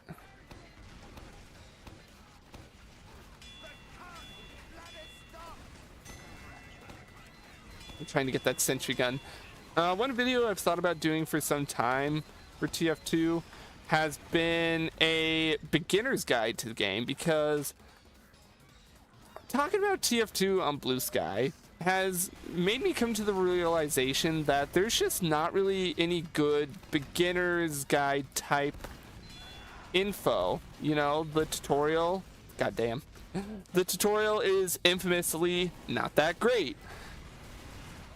A lot of the videos on TF2, you know, stuff like Man's Guide or how it feels to play blank, they're good, but they kind of require you to at least have done your homework and know a good amount of TF2 going into those videos.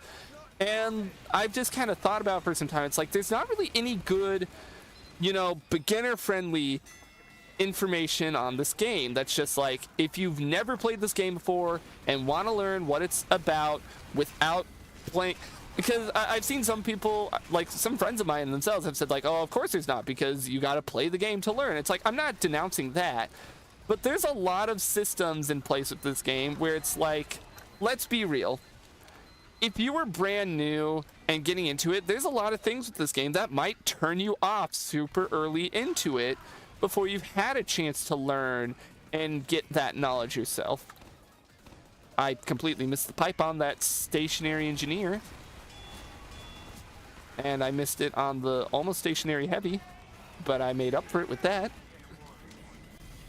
Like, to me, I think stuff like random crits or how new players are treated on this game could really kill a lot of new players' chance to actually give the game a try before they can learn the game just by playing.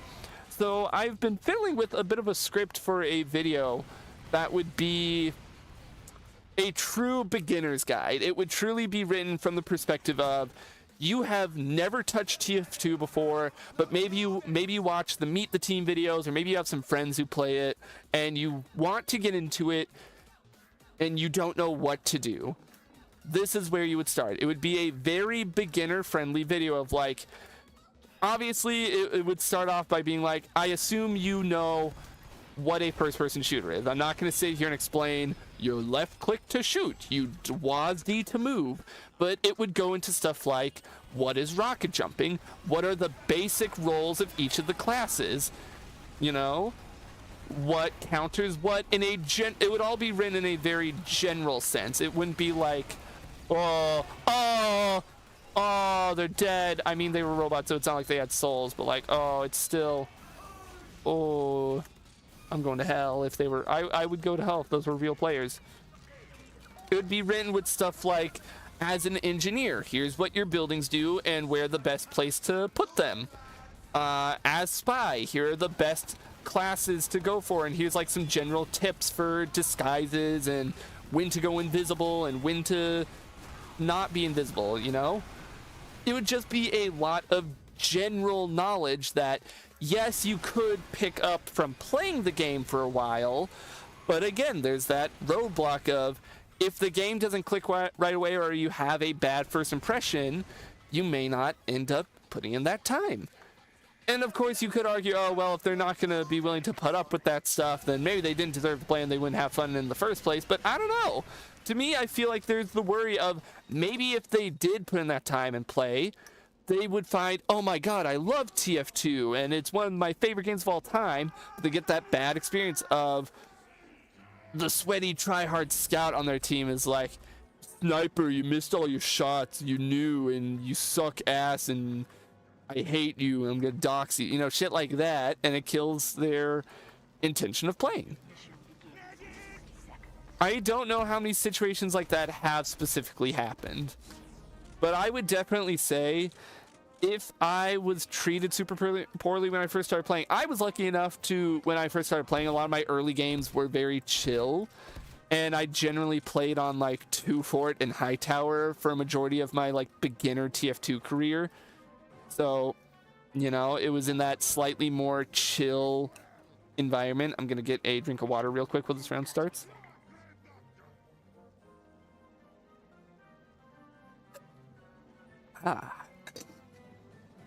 But I don't know how to word it specifically, how to explain what I want out of this video that I'm working on. I thought about making it a series of videos on each classes, and then I could do the YouTuber thing of way later down the line, combine them all into one big video. But I almost want to do the reverse, where I start off with one big video that's like a general knowledge check. Here is the general basics of what you need to know for this game. Here it is, and all the classes in a general sense, and then I'd go through each class and go just a little in depth. Not terribly. I'm not going to sit here and explain, you know, B hopping or C tapping or anything more advanced than that. Okay. This could be it. Hey, I took out the medic with me at the very least. That is always good to see. Oh fuck, long loading time. If we don't get many viewers joining, I might just switch over to playing on a community server or even on casual, because I think that could be interesting to do. But oops, sorry, my game was lagging out a little bit as it was tabbing back and forth. That could be a little interesting. We go into a community server and be like, hey, actually no, would I announce that I'm live? My name is just Stupid Wizard. I don't know how many people would recognize the name at all. I mean, I don't want to get a big head at all. But I do have a memory. It was a while back. It was a long while back. But I had someone recognize me in TF2. It was surreal as all hell. Poor bastard. Not the person who recognized me. The demo that just walked in over my landmines. It was surreal in the fact that, you know, they said like, hey, are you the real Stupid Wizard? And I was like, I mean, it depends in what context. I'm a real person named Stupid Wizard, as far as you know. And they specifically name dropped. They were like, I watched your Donkey Kong video and I really liked it. I'm like, oh, you were genuine with that question. You know, I've had people, you know, joking about, are you the real Stupid Wizard? It's like, haha, I don't actually know who you are. You had YT in your name, so that's why I'm asking. This feels wrong to do with my strange quickie bomb launcher. Clocker Spock has joined. Who is Clocker Spock? Welcome, Clocker Spock. Oh fuck. But I had someone recognize me, and they specifically named out. They're like, oh, I watched your Donkey Kong Family Tree video and I liked it. And they asked, they're like, I recognized your soldier loadout because you used in the video, and that's why I'm asking if it was really, I think they were on the enemy team or something. They're like, can we go to a part of a map and can I get a picture of you? And I was like, hell yeah, sure. And it was a weirdly, I'm so stupid. I don't even care. I was telling a silly little story. It was a very heartwarming moment, and it was, I don't know how to feel about it. Like, it was a good thing. I'm glad it happened. And I don't want to sound ego or anything talking about it, because I really don't want to come off that way. Hey, bud, I know you're... No. Man, we really had to get this guy as a spy? We had to get one of these spies on here? Oh, I can spectate him, I think. Would that be... I mean, I know he's up there already, so it's not like I'm cheating.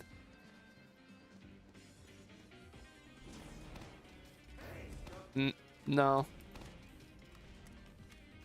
No. This is gonna be very, very funny. He's gonna run up those stairs.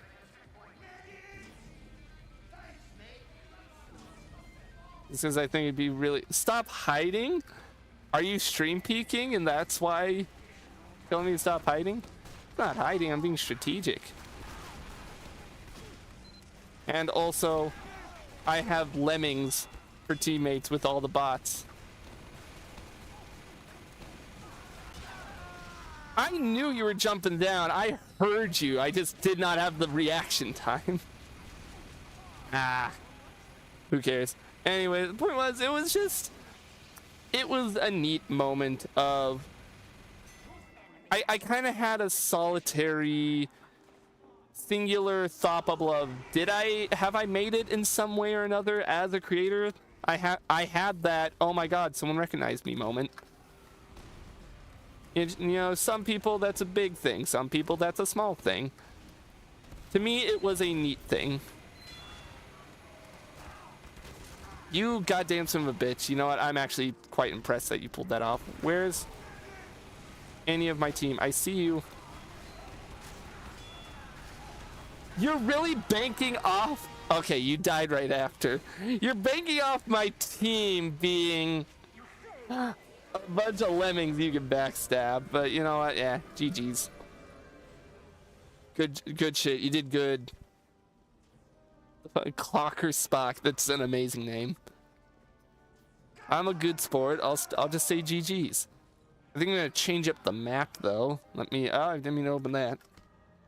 SM add. I'm not good enough of a sport for that. I'm sorry, buddy. This is just chill. I'm playing TF2 until the new year. Let's do server commands. Choose map. What map sounds good?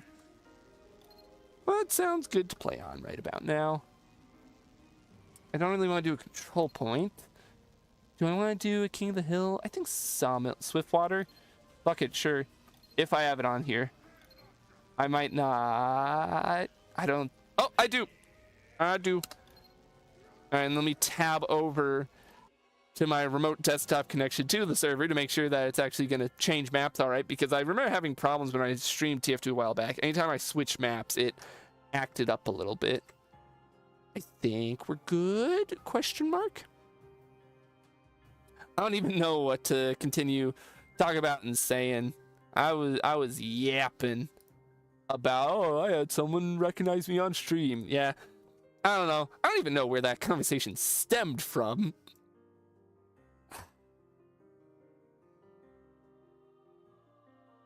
Oh, it stemmed from me saying, I don't know if anyone would even stream snipe me because I don't have like anything that would signify that I'm a streamer on my name right now. We're gonna swap to Soldier.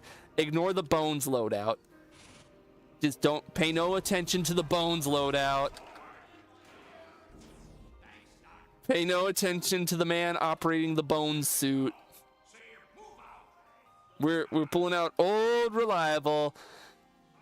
Ever since I've started using the like, hang on, I need a good taunt to something that I can just sit here and hold to look at my loadout. Ever since I've swapped to the new PNG tuber I have now, that's like the drawn version, I have had like a slight miss, like slightly nostalgic missing for this guy.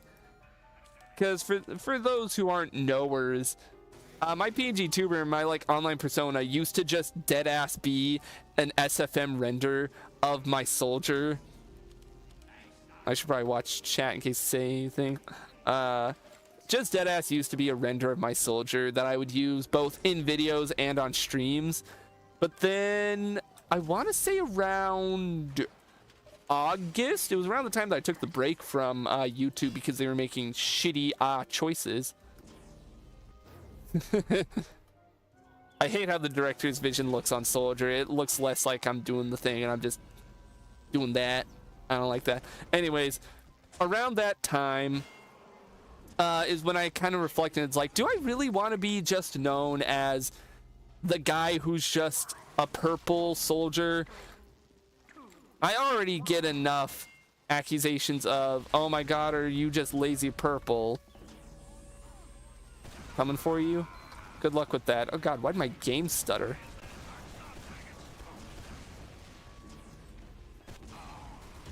Woo! That was a sentry gun behind me, apparently. Thank you, medic, for Ubering then. I mean, I'm not complaining too bad. Oh. You got... Oh, no, that was you dead ringing. You know what? You fooled me. Good shit. I thought you actually just like flubbed a knife and died, but you know what? Good shit. What was I in the midst of saying? I had like a revelation of, I don't really want to just be purple soldier man. I would like to be kind of unique. I would like my own little brand and flavor of how I want to look online. And so I drew, the first one was shitty. It was a very terrible drawing of like my soldier. It was just objectively really bad. And then, you know, I started practicing art. I started, in my opinion, getting better. I'm sad that that guy didn't step out more. Medic, please. Thank you. Oh, I keep getting crockets and I feel bad if I'm gonna like crocket you on accident. Okay. Yeah, no. I'm sorry, dude. That wasn't gonna work for you. Not as much. What? What are these engineers doing? This game sucks, leaves? Buddy, you made the sandwich. You saw. Have you heard any I haven't seen you since last year jokes? Not yet, but you know what? You're the first to do it. You're the first to do it, Polkaholics. You get that award. What was I on about? I got better with drawing. I'm happy with how I've gotten my art to look, and in fact, one of my resolutions for the year is to just improve with art in general. Bonk. And so then I made this little PNG tuber that's like, it's him as a little gremlin. And I like where I've evolved this year. It's a New Year stream. I can get sappy and talk about my growth as a creator and, you know, how I am as a person. I don't know how that wasn't a market garden medic, please. Why? Oh, now we have a bot in chat. Get the hell out of here. Die. Kill. Stupid bot. Making me look bad. Ugh. Trying to focus. Obviously, this year had a lot of lows for a lot of people, especially in the US, and I already just don't get specifics with politics because A, I don't want to date my videos, and B, these are supposed to be chill escapism streams. I don't need to get into the details. But for everything that was sucky in general for the world this year, there was a lot that was kind of good for me. I had some good personal growth. I think I evolved as a creator when it came to the videos I started working on. For the first time in a while, I am not immediately cringing over a video within a month of it being uploaded. I'm able to look at videos I uploaded this year and be like, damn, I kind of like that still. And I think I can see that as a good sign of growth, that I'm not holding myself inside out because, oh no, my video. Nah, I can look at it and be proud of what I've done. 2026 will be the year, definitely. 2026 is going to be one of the years of all time, and I'm going to fucking ensure of it. I'm really trying to put my all into making... Oh, he didn't want to flip. I'm gonna try and put my whole... Fuck yeah, the bot's out of flip!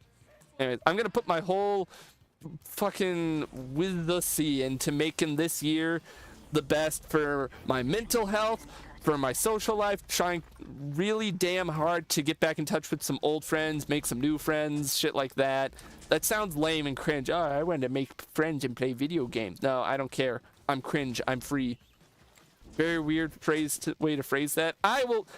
That's what I'm saying, man. I'm cringe. I'm free. I'm saying whatever. No remorse. 2026, if I could fucking say words, is going to be the year where I just kind of let go and just do anything and everything that I want. I dipped my toe into that mentality a little bit with, like, I did a video on the channel about Doctor Who, and it's like, I don't know. I think before this year, I probably would have never really done a video like that because I know that my audience just probably doesn't care that much about... doesn't care too much about Doctor Who, and I don't care because I want to talk about it. And, like, I dip my toe into it with December Ben 10, where it's like, I know for a fact most of my audience does not give a shit about Ben 10. They want to see me talk about Donkey Kong and Team Fortress 2 and shit like that. Fuck you. Ben 10's like my favorite series of all time, and it's its anniversary. I'm going to talk about it. Okay, nah, fuck you. That sounds mean, but, like, I do what I want. And you know what? The views were worse. They were. But I had fun. I had a good time with it. And I want to just channel that energy more so this new year than any other year. That was not a garden when it absolutely should have been. Thank you, game. There we go. We're bringing WizUssie into 2027. If I can make it a habit of saying it as a normal phrase, sure. That's literally the first time in a long time. That's not the first time I've said WizUssie on stream, and it probably won't be the last. I don't know how much of a habit I'm going to make out of it, but you know what? Sure. You're not going to get that phrasing from other YouTuber streamer combos. That was not a market card. That was a market card, and actually kind of smooth one at that. This is a damn good way to spend New Year's Eve. Market gardening in TF2. Who knows? If no one joins, maybe I'll just boot up like a random ass community high tower server and just dick around with the rocket jumper. Happy New Year. I'm gonna kill you with a shovel. Type shit. It feels strange. I'm getting pinged all over and everyone's saying Happy New Year already. It's like I'm Central Time Zone. I'm still stuck in 2025. New Year's resolutions? I had someone else ask me New Year's resolutions, and I say it's less I don't really have a specific resolution, a specific goal in mind. More just a broader goal of I want to improve at my creative endeavors and improve my mental health overall. It's broad stuff. It's not really anything specific. I know a lot of people use New Year's resolutions as like a good mental like goal to be like, this is something specific I want and I want to do. And I don't know how effective it's going to be to make it be so broad and just, I don't know, I want to be better. But it's just how I feel. I think the only genuine resolution I had, and it's partially a joke, but it's going to be something I'm going to fulfill when we play Pokemon Emerald next month. I want to be the first streamer, I've not researched, see if anyone else has done this on the live stream, to catch a shiny Lediba in Pokemon Emerald. That's really my only goal right now, because I think it'd be funny to be... Oh, poor bastard. I think it'd be funny to be the first to do it. I don't know if I'm the first, but maybe I could be. Maybe I should come up with some actual New Year's resolutions, but it's like, I don't know. I want to keep it loose. I don't want to tie myself to any specific, I have to do this before 2027. Like, nah. Things change. Things can happen. I don't think I had any resolutions going into 2025. I think it was just a general, well, I want to... Actually, no, I did have a resolution of I want to be a little more looser with the videos I do and not worry so much about what people say or what people expect of me. And it's like, I kind of did that. I didn't go as hard as I could have, but I dipped. I tipped my toes. And that's commendable, probably. I'm sure if I actually sat and thought on it, I could have some actual resolution, some specific, here's what I really want to do this year. But nah, getting a drink of water is my current thing I want to do right now. Hard.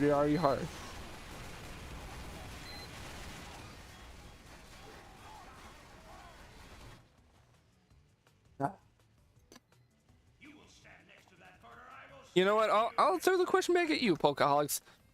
Y'all got any specific New Year's resolutions? At least any that are more specific than mine of, I want to do better. We're all just trying to do better, man. Hopefully. Maybe someone's going to come along and say, no, my New Year's resolution is I want to be a big piece of shit. I want to be evil and fucked up and hate everyone. Ugh. That was nice.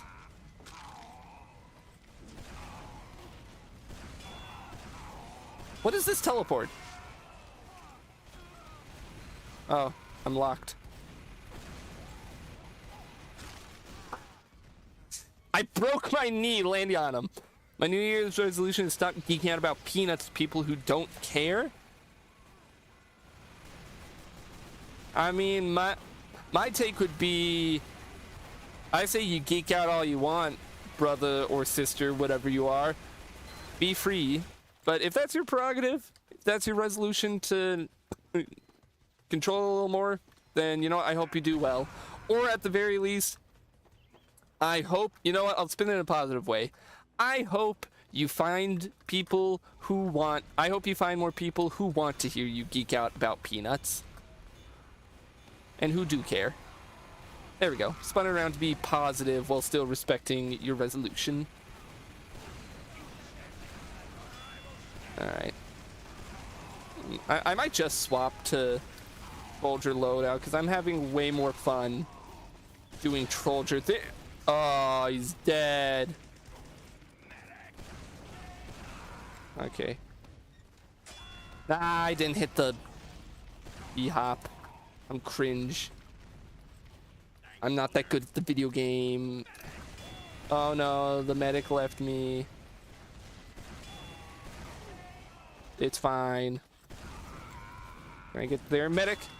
Ah, the scout or whoever was shooting me almost damage buffed me away in a way that I could have gotten the medic. There it is. All right, let me swap over to. Here we go. Just gonna Trollger, and you know what? If no one joins anytime soon, I'll probably close the server and go hop on a high tower. Would that be a good idea to just hop on a random ass high tower server? They can sometimes get schnasty.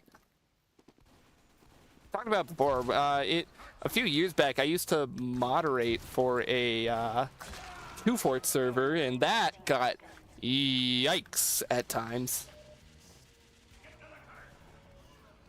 Word of the wise: if you play TF2, don't moderate unless you really want to see some nasty stuff from people in this community. That was the most awkward little fucking jump I've done. That was not a B-hop either. Oh. Can I get in here and get this guy? Oh, I can get him. It's not gonna be a fair one. Saying GG's to an empty server. That guy left because the bots are getting wise to his spy antics. That's lame. Like, come on, dude. Ah. Stretching my neck a little. Oh, what map are we going to? I didn't even see. Gully Wash. Man! I'll probably keep the server up even if no one joins. We got 20 minutes to midnight, so at the very least, I'm going at least another 20 minutes. I wonder if anyone's going to go back and watch the VOD or see bits of where I tier listed the games and be utterly confused about some of it. Like, they catch a part of the stream where I'm just talking about what games are better or not, and not the explanation of this isn't an objective thing. Maybe I just double down and say, no, it is objective. This is how I actually feel about these games. Fuck you. Not fuck you. I have a primal response to just say fuck you at the end of certain sentences to drive a point home, but that's rude to say to strangers, especially viewers. Very especially viewers, and I apologize every time. Whap. Lap. Lap. I know I hope viewers watching when I say and act like that understand that it's not meant as a true sentimentally anger and everything. But there's that small part of me that worries someone's gonna take it as like I'm truly pissed at them. Oh, that would have.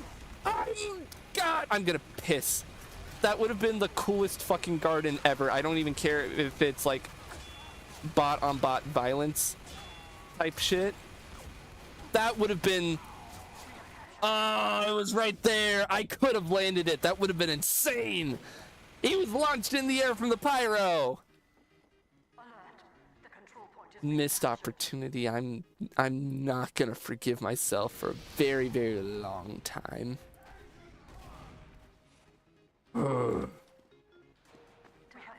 Now that we're getting to that new year, new me. Nah, not new year, new me. New year, improved me, evolved, grown. I know the sentiment of new year, new me. I get it. It's like, you want to change it up. You want to do something new. You want to do stuff. I think just new is a little like it's reductive, because it's like it's not you're new. You're just growing. You're changing, buddy. I know they don't mean a literal, like, new me in a literal sense of, you know, homunculi split, just splitting open into a new person there. But, like, I don't know. I see some people say the new year, new me thing and see it as a way to just completely wipe away. Like, let's forget everything that happened in 2025 and let's just focus on 2026. And I don't know. 2025 sucked in a lot of ways, but to just completely wipe it away, that ain't healthy. Oh, nasty garden. Ooh. I'm committing identity fraud in 2026. I will be a new me. You know what? Spit your shit. That is much more commendable. Where are you going? Brother, where are you going? The fog is coming. I think my point is, like, a lot of people try and take the new year, new me mentality and just use it to wipe the slate clean. Let's just focus on this year. It's like, my brother, you grow by learning from your mistakes. Good on you if you want to improve, but don't wipe away what you did last year. Learn from it. Look at how you acted in 2025 and be like, ah, yeah, I was a shitheel. Let's improve that. I'm a bit abrasive. I'm okay with admitting that. I kind of want to improve on that a little bit, but I ain't going to toss out my entire personality, new me style. That medic should be dead. He will be dead. Caveman. I reverted into a caveman for like 5 fucking seconds. Am I getting too philosophical? Am I getting too deep into this? I feel like when I play TF2 and I'm just kind of like going autopilot caveman brain, just like unga bunga shovel, my brain goes into philosophy mode. And it's not even that deep of philosophy. Can you know what? Come here. I'm just gonna butter you. Ah! Ooga booga caveman. I can easily look. See that? That's the great thing about me. I slip from actual like deep thought, not super deep, but actual thought of self-improvement and what it actually means on a personal level, to sounds just on a dime. Where else are you gonna get that? What, Germa? Maybe Cholcher is not good with these bots. They seem to be learning. They're evolving. Did you know every copy of Team Fortress 2 is personalized? Are there much for... We're flipping the script. We're going completely off topic. I don't care. Is there much for TF2 creepypastas? The only one I can really think of off the top of my head would be something like the server blight, but I don't even know anything about that shit. I don't know what the fuck is going on in that. Hell, I'm still pressed to call the Mario 64's personalized creepypastas. Like, it's more just like weird urban legends on the internet. I have a whole thing about Mario 64 and the weird shit around it. Like, I brought it up the other day because it happened live. So I made a big video way in 2024 that was like, it was a whole history lesson about Mario 64 and all of its betas and all the weird shit surrounding it, you know, like the weird urban legend stuff. And part of the video and work that went into it went into debunking the whole every copy is personalized Wario apparition shit, you know, because we're all adults here. We know that's not real. We know it's not real. And I did all the research. I found where it all originated from, the 4chan messages and the clips of Shigeru Miyamoto out of context of people thinking he was talking about the game having AI and shit. And I decided, you know, let's see where this goes. I took that segment of me talking about the Wario apparition and I turned it into a short because I know the Wario apparition is really popular online. And yes, I decided to game the system a little and be like, let's see what's going to happen if I put this into a short. And holy shit, it is like, it is the highest viewed thing on the channel in like period. But goddamn, I genuinely get so many comments that are along the lines of, no, the water apparition is real. And I know it's from presumably stupid little kids who don't know any better. And I got a question. It's like, why are you here? Why are you watching this short? Why are you debating with it? And it's like, I lay out all the facts. I show the proof. It's not real. And then they fall for it. And it's like, man, I don't know. My brain's just kind of going off in any fucking direction it can. It's what happens when I play TF2. I've been playing this game for so damn long that I can just kind of autopilot talk about anything. French Revolution. No, I can't talk about the French Revolution because I don't know anything about French Revolution. Let me get a drink of water. Give me a topic that I am likely to know about, and I can just sit and spit my shit for 10 minutes.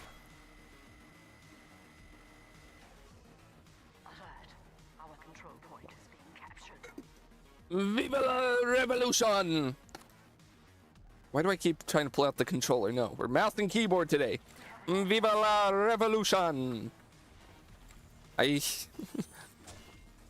boo boo, it's time for the French Revolution. Go get the guillotine. I'm smarter than the average Frenchman. How do you think history would be different if Yogi Bear participated in the French Revolution? These are the deep questions that we at Stupid Wizard answer. Next video, first video of the year. French Yogi Bear. The fuck is he gonna do? Where was he during 9/11? Oh, he's dead. Where was Yogi Bear during 9/11? Yeah, no, I'll double down. Where were different cartoon characters at when that happened? Answer me. Cartoon Network, you cowards. What are you doing here, brother? Why did no one go to the point to stop it?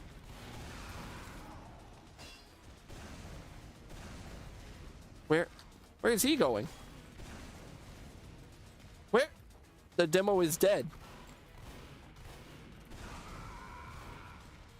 I'm gonna stand here and hope that the bots. Why was that not able to? Why? I think I said why was that? Why was TMNT not able to stop 9/11? They were in New York. Well, I was about to say they can't fly, but then I remember, wasn't there a portion in like the cartoon where their van had like wings and shit? They could have. Oh, this is okay. Dumbest idea for a video, but I kind of love it immediately. Ranking fictional characters on how likely they could have been to stop 9/11.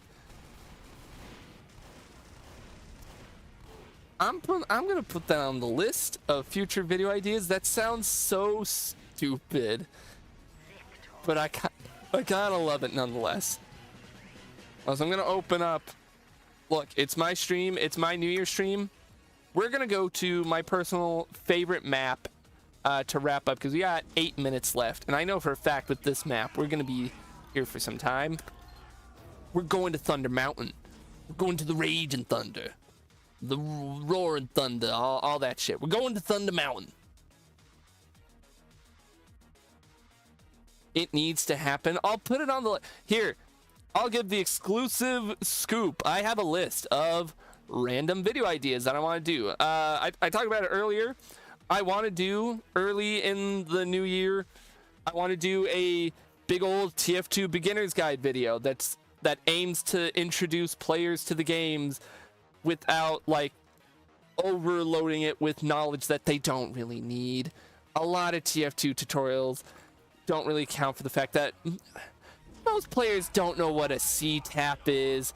They barely understand what reflecting is. They don't even know what a trimp is. Teach them the basics. Tell them what rocket jumping is. Tell them who to disguise as. Tell them proper sentry gun placement. You know, stuff like that. The basics. What are some other ideas? I'm going to pull up the list while the game starts up because I haven't. I'm not going to say all of them because I like keeping some video ideas under under wraps. You know, I like to just surprise people. I don't want to spoil too much, partially because I like the surprise and partially because sometimes I'll have an idea for a video and I'll be like, oh my god, this is gonna be great, and then I get partway through making it and I'm like, oh, this actually is not that great. Let's see. Oh, this is not the right list. That's an old list, like an old one that is not applicable anymore. Let me find it, because I have some fun ones in here. Let's see. This is another one that I'm gonna spoil, and I don't care. I'm also skipping the song because YouTube copyright acts up with Sneak Man. This is one I'm fine with spoiling because I want to gauge interest in it. I'll probably talk about it in like a future video or something. What is Wario's weekly income? I want to see if I can figure out the math and figure out how rich is Wario exactly. And not in like a lame, oh, we're just going to count up all the money he has in like Wario World or something. I want to figure out through the WarioWare games, what is his weekly income? How much is he making on these games? I want to do a whole video talking about in a similar vein to the Mario 64 betas. I want to do one talking about all the weird scrapped content that is in the Mario series, because the Mario games have a lot of weird scrapped content in them. You know, you have some famous examples of like Kamek was going to be in Mario Kart 64. You have, it became the meme, you have the scrupulous finger, the pointing guy. That was a scrapped, I believe it was a scrapped thing. It could also be one of those, it could be a meme. You literally have Luigi in Mario 64, you know? I think that could be an interesting deep dive. Wario's fan smells like garlic. He's unemployed. Nuh-uh. No. Literally the plot of like all the WarioWare games is he makes money by making or making his friends make video games to sell them. So the idea of the video is, how much is he making off of the micro games? Is he making like much at all, or do the public in WarioWare understand that these are cheap nothing burger games and they're not selling? No fat shaming. Thank you for explaining that you're not fat shaming. No fat shaming here. He mooches off his friends. Exactly. He does that for the making of the games, but we've seen specifically, I used WarioWare Gold when I started writing the script. There's a point where he talks about, oh, I've made this much or whatever, and like we see him actually selling the game and making money. I want to try and figure up the math and try and figure out some way to determine how much. I think my main question I want to answer with it is not just the what's his weekly income, but how much is he selling? Like, how much is he selling them for? How many copies is he pushing? Is he a bestseller, or is he no better than like just a low tier studio? He's a toxic guy. We're really unraveling the layers of Wario here, you know, in his relationship. He's an abusive friend, and no, he smells bad. Medic, please. I could destroy that sentry so much faster. Ew. Oh, the engineer evaporated, I guess. Medic, why are you boldly running in like that?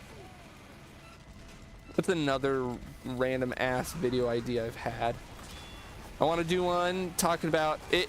I've done videos where I looked at every Eminem game, and let's see, what was it? I did every Eminem video game. Eminem's, not the rapper, but the candy. Every Eminem's video game. I did one where I played every Scooby-Doo video game. I want to do more in that vein of I just pick a licensed property and play every game in its franchise. I had plans to do one for Garfield and Shrek. The Shrek one I wanted to split up into like handheld and consoles, because to the surprise of no one, there's a fuck ton of Shrek games out there, and I don't know if I could cover them all in one video. The real story of Wario. I wish Look, I wish I could make a video like that. The real story of Wario. Wario the myth versus Wario the man. But honestly, I don't think there's not enough depth in any of the Mario games to really do something like that. I also like that you keep putting not clickbait in these fake titles. When I go out of my way not to try and make clickbaity thumbs or title, I try to keep my thumbs and titles true and real to like what the video is about. Without, I still want to make them interesting, but I don't want to make it be like this Game Boy classic that no one's ever heard of, you know, shit like that. Don't get me started on Garfield. We have beef. Okay, I'm bumping the Garfield games video up higher onto the totem pole of priorities to put out sometime next year. I think the funny thing with the Garfield one, here's some truly behind the scenes shit. I recorded all the footage of the Garfield games. I played through all of them except for I think like Garfield Kart or something was the only one I hadn't, and I lost the footage. It's just gone. A real what do you mean you lost the baby moment from me. I just don't know where it went. I didn't delete it. It's just gone. It's no longer on my hard drive. I don't know what happened. I don't know if it got corrupted or if a Windows update went awry and it deleted itself. But it's gone. And I recorded a lot of that footage. Oh, wait, Happy New Year! It's Happy New Year for me! Whoa, it's 2026. I just realized, and I was fucking talking about Garfield. You know what? That sounds about right for me. Happy New Year for my Central Time Zone buddies. Happy New Year. Back to talking about Garfield. Garfield's just sleeping, eating simulator. Nah, he has some real video games. I remember weirdly kind of liking one of them. It was like a 3D platformer on the PlayStation 2 that went for, it really went whole hog with the theming of, oh, Garfield's a comic strip, and they went whole hog with it. Like it was themed around like the comic strip. It had like cell shading. GG's. We're gonna finish playing Thunder Mountain and then I might end the stream after this round. Now we hit New Year's Eve.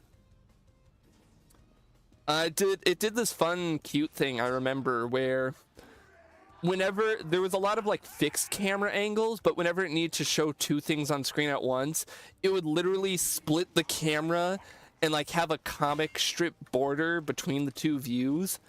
And I remember playing, I'm like, this game isn't particularly good, but it's charming as all hell for doing shit like that. I don't remember which one it was, because there was like 4 different Garfield games on the PS2. I'll ping in the Discord. I'll do an everyone ping, because it deserves it. Mission begins in 30 seconds.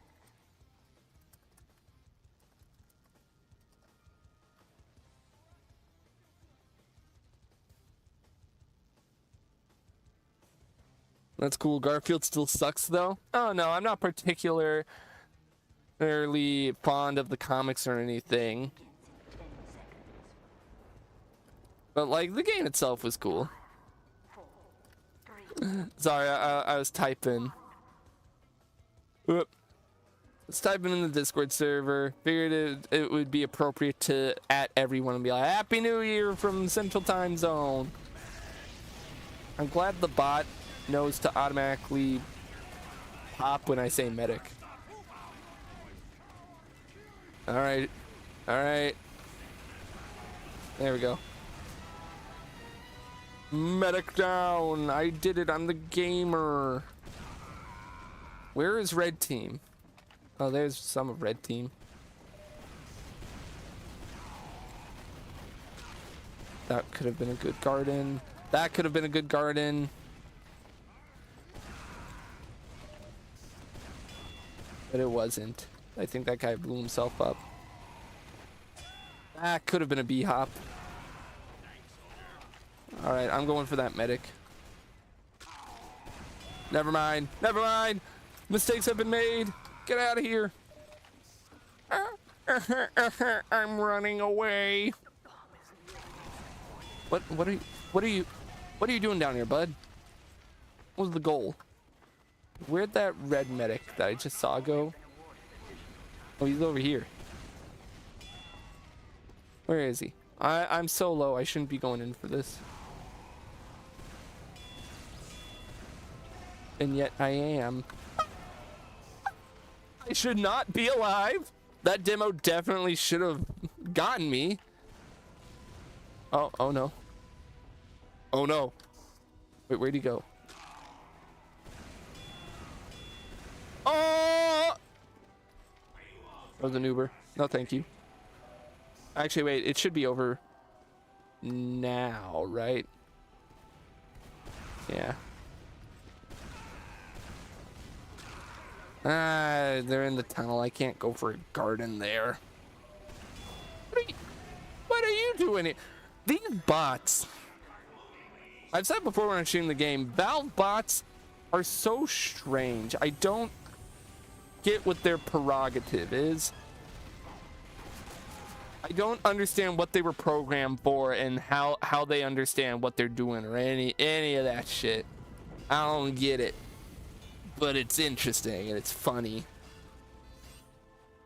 Anyways, we're gonna wrap this game up. I'm gonna see if I can land any more spicy gardens, and then I'll probably call it for the night. Tomorrow is another off day for streams where we're not streaming.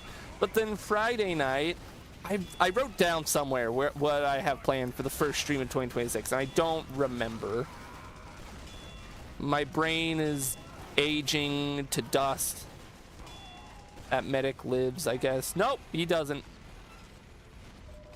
Can I land a nice garden? Probably not. Unless... Ah! Stop and Talk About Ledian. The first redemption of Stop and Talk About Ledian of the year. I'll talk about Ledian while I team for it because, you know, we're wrapping up. We're now in the month that we're doing the Emerald playthrough. I hope people tune in for the Pokemon Emerald playthrough because I've been hyping it up. I've had people say that they've been excited for it because I had a lot of people come and watch my Pokemon X playthrough, and I was like, you know what, the next game we're going to play is Emerald. And a lot of people were like, oh, hell yeah, Emerald's great. I can't wait to see. And I hope I've not been hyping up for nothing. I know I mentioned the catching a shiny Leddyba. The reason's going to be... So we're going to do Pokemon Emerald every Monday and Tuesday of January. That's going to be when we play it. Specifically, I found out that Ledian here can only be captured after you beat the Elite Four. Now that throws a wrench into the works of if I want to, you know, catch him on stream. So what I'm going to do is we're going to do the whole playthrough of Pokemon Emerald. We're going to beat it all the way through. I'm going to be the best Pokemon trainer you've ever seen. Cool gamer. Thank you. Yes, TF2. I'm just about dead. I'm on 2 health. Help. And what we're going to do is after we beat the game, the final stream that we do of Pokemon Emerald is going to be an entire stream dedicated to me shiny hunting for Leddyba. That's what it's going to be.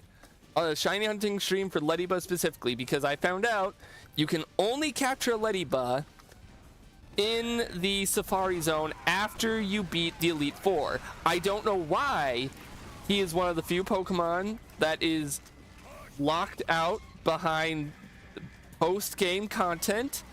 You know, it'd be one thing if it was like, oh, it's some really popular Pokemon from the previous generations or something. But no. I don't even remember what they all were. I'll let me redeem that for you real quick. I'll do the wrap up because we're just about done with the stream. What was it? Yeah, Pokemon Emerald, Safari Zone, the Hoenn Safari Zone on Bulbapedia. Because I know Mission begins. Where was it at? I got Control F, fine. Letty. Yeah, it's in the northeast part in Area 6, which you can only access after beating the Elite Four. And the thing is, it's a bunch of why the fucks here. You know, it's Hoot Hoot, it's Apom, it's Sunkerm, it's Teddy Ursa, it's Miltank. Shuckle is here. Why are all these guys locked behind the Safari Zone, specifically post Elite Four? I don't get it. I'm gonna get in my tank and explore while I finish up, because we're gonna wrap up here. It's New Year's. We played Thunder Mountain. I've yapped. Not gonna keep it going much longer after. So yeah, that's the plan. I like Shuckle. Nothing wrong against those guys I just listed. I was just expecting, okay, it's the Safari Zone. You can only get to it after you've beaten the game. There's going to be some exotic, like maybe just pure, like the rarest from Gen 1 and 2 type stuff. No, it's not. And what's funny is Lettyba isn't the rarest one, but he is pretty rare. You can only find him 10% chance. And I'm gonna real quick Google Pokemon Emerald shiny odds. 1 in 8,192. I don't know the math. Maybe there's a calculator online, and maybe I'll look at it in a second, like after I die here, because I'm actually, no, we're not gonna die. We're gonna go for a garden. That wasn't a garden, but who cares? That was a garden. That wasn't. Shuckle is very cute. I quite like Shuckle. Like, nothing against him. It's just my confusion of why is he locked behind the post-game wall. Medic, where were you? All right. Is there a shiny calculator? I'm looking up Pokemon Emerald shiny calculator. Shiny odds calculator. Currently hunting. Oh, good. Wait, hunting Lettyba in Pokemon. Wait. Okay, that's Ruby, Sapphire, Emerald. Happy New Year's. It was a year and an hour ago for me. Welcome, Paxi. Thank you. What are full odds? Odds. Oh, cumulative odds. Okay, this is a neat little thing. What's the shiny charm? Wait, there's an item. Is that an item in Emerald? I'm looking this up. Sorry, the stream's kind of falling apart. Is that an item in shiny charm? No, it's not. Never mind. Welcome, Paxi. We're wrapping up here on TF2. Talking about the Pokemon Emerald streams that we're going to be doing this month, because now it's January. Shiny Charm debuted in Black and White too. God damn it. I don't get nice things, I guess. Oh well. The calculator doesn't seem to account for the low chance that Lettyba already has. Oh. Why did I go for that rocket jump? The world may never know. It doesn't appear to account for the already low chance that Lettyba has, at least in this calculator. But, you know, it's going to be a small chance, because it's already 10% to find the guy, 1 in 8,000 to get him shiny. So that's why it's going to be an entire dedicated stream just to catching the guy. And then since you can find, this is a strange thing, you find Lettyba at around level 30 in the Safari Zone. So all I'd have to do is just do like one fight with him and he'd immediately evolve. Which makes me question more, why isn't it just a Ledian in the Safari Zone and not a Lettyba? But I'm not Game Freak. I'm a freak. I'm a game freak because I'm a freak who plays games. But I'm not the Game Freak, and you know, only they know what they know, apparently. It scares me what they know. Screw it, we'll play a little bit more TF2. We're weirdly getting some more viewers coming in. I wonder if it's because I pinged everyone in the server to say Happy New Year for all the Central Time Zone fucks. I'll stay up a bit more. I'll do some more yapping. I like to talk. That's why I started a YouTube channel, so I can talk about shit and no one can stop me. Medic, please. Thank you. So yeah, starting this Monday, we're gonna do Pokemon Emerald. I better see some good views for that one because I hyped the hell out of it and people said they wanted it. Where's the teleporter? Why is it here? Hello? Where's the sentry gun? Why are you down there? You're no longer down there. Engineer bots specifically in this game kind of scare me. I don't know what they're on about or why they are the way they are. Like, I don't know why they build where they do. You would think the engineer bots would want to build in like logical spots so that maybe if you're a new player training and you're using the bots to learn. But no, they like, what is it? What is this? What's going on here, bud?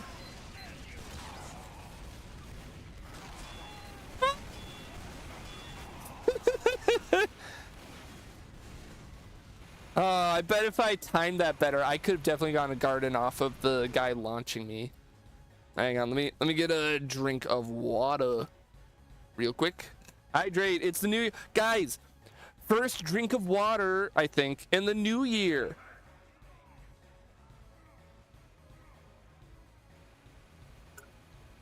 Guys, I did it. I literally drank water.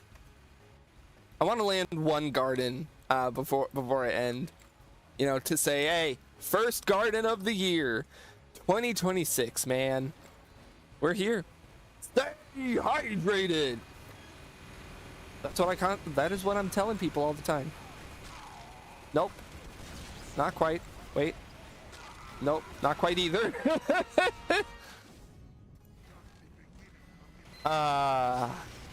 What to even say now that we're here? It's 2026. You guys better get going on your resolutions or I'll find you. Gatorade says for us to drink 8 bottles a day. That's too much Gatorade for me. Can I just drink like 2 bottles a day instead? I've been making the smart move. I've been being a good person, not a good person. I've been being a good boy about my health and drinking more water lately because it's good for me and my bones. Don't worry. Don't worry, Mr. Gatorade. Ow. Ow, my bones. Oh, that could have been a beautiful garden, but I screwed it up. Ah, anger. Is that what we wanted? Do people like seeing the streamer get angry? I'm never sure of that. I know in YouTube videos, everyone likes to see the YouTuber get angry. You know, you have shit like the dehydration gun in Jay Frillis. And I guess I've seen some angry moments from favorite streamers, but I think my favorite moments are more just the out-of-pocket shit, not really the anger. Here, you guys want to think of something funny? I know it's obvious because of the name, but like Sonic 06 turns 20 this year. I like literally had like a weird thought bubble about that the other day. I was like, holy shit, that game turns 20. And I only thought of it because angry video game. I unironically kind of want to do a playthrough of it out of sheer curiosity, out of sheer how bad can it possibly be? Because, you know, the biggest complaint that I always saw levied towards it was admittedly just that it was a glitchy, laggy mess. Well, if I play on a high-end computer, playing Sonic 06 before Silksong, of course.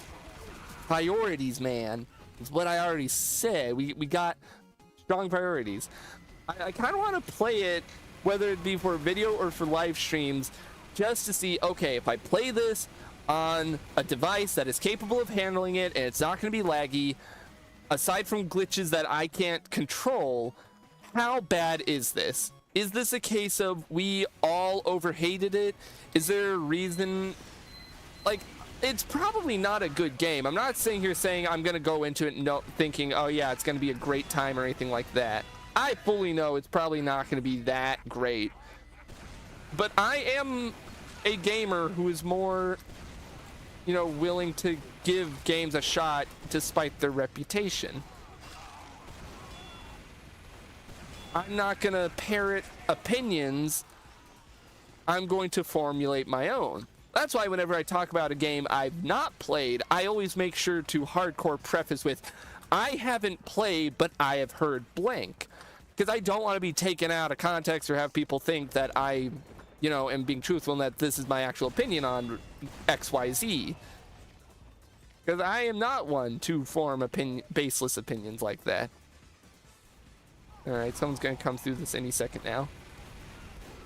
I'm going to prank blue team when they get through the teleporter. There we go, first garden of the year! And it was actually kind of a smooth one. It was a short hop one. It's not that impressive, but like, oh, he's dead already. Can I get that heavy? I was hoping to get the B hop. It's harder to gauge the B hops when you're not running man treads. But gunboats are so good. Pog, clip it, epic gamer moment. Okay, well, let's be gamer moment. Well, how long does this match? It has 2 minutes left. We might as well let this play out, and then I probably call the stream there because I'm getting kind of tired. I got shit to do. Central Time Zone gang, New Year. We did it, guys. We made it to 2026.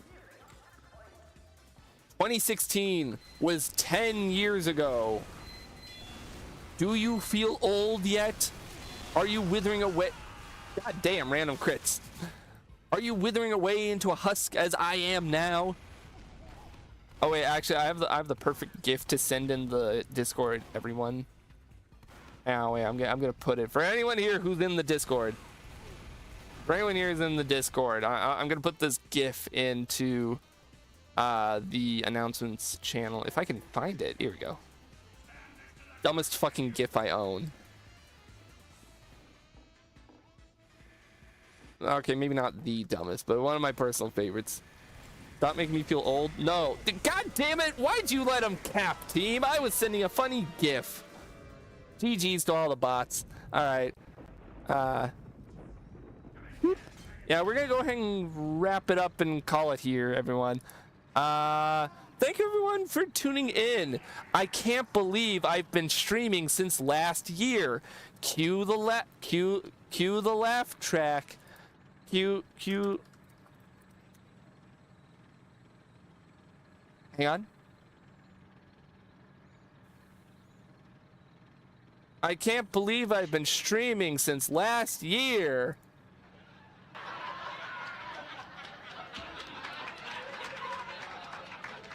There. Sorry, my body just actively rejected that joke as soon as it came out of my mouth. Anyways, thank you everyone for tuning in, and like if we're gonna be real a minute, and well, we have the quiet of the play the Family Guy theme. I'll have to play it like really slow because I think YouTube copyright will probably pick up on it. So I'm gonna play it at like, I'm gonna play the instrumental, but I'm gonna pause it immediately. We're gonna set its playback speed to super slow, just to be safe.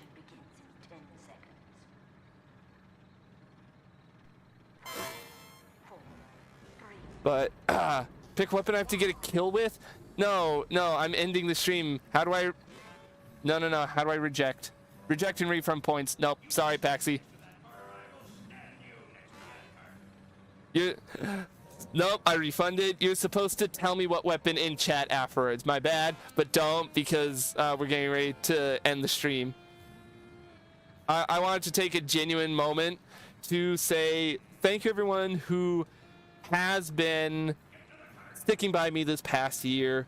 We haven't quite hit 1 year of streams. The official 1 year anniversary of me doing these streams will be on the 11th, which will be a Wednesday when I'm not streaming. Fancy that. But it's been a bit of a year between the good, the bad, the breaking from YouTube because they're forcing AI bullshit down my throat, to coming back to YouTube because I've figured out how to get around some of their bullshit, from the highs of certain games to like Pokemon X and Super Mario Sunshine, to the lows of the Roller Coaster Tycoon stream that I had to delist from everywhere because I accidentally doxed myself at the very end. You know, we've had some highs, we've had some lows, but I think overall I'm happy with where I'm at as a creator this year. And I look forward to making this next year of streams even better. We'll come back to this point next year. You know what? Here, resolutions for this year that we can, realistic ones. We're gonna hit 3,000 subs on YouTube. I'm almost to 2,000. I could reach 3,000 by the end of the year. We're gonna hit 200 followers on Twitch. Maybe that's a little extreme. I don't know how likely that's gonna be, but screw it. I'm gonna set those over now. 3,000 subs, 200 followers on Twitch. Who knows? Maybe halfway through the year, I explode on the internet and all that doubles and everything. Who cares? Point is, it's the number. This ended already, so I'm gonna replay it while we finish up. Those are my resolutions. We're gonna hit those numbers. I'm gonna put out the best videos I've ever done. I'm gonna do the best streams. I'm gonna collab with people. I want to do some collabs with people in terms of both videos and streams. Other resolution. Are there any resolutions left that I can like say? I'm gonna do my best to not acknowledge Urban Yeti in a video for as long as I can. As funny as it would be to continue bringing it up as my arch nemesis video game or something, I legitimately kind of want to bury the joke. Like, it peaked. It literally only it peaked when I did the entire evil ass like from I Have No Mouth and I Must Scream hate speech at the end of the Cave Barn Studios video. It peaked there, and I don't think I can do any better with topping the joke of God, this game sucks.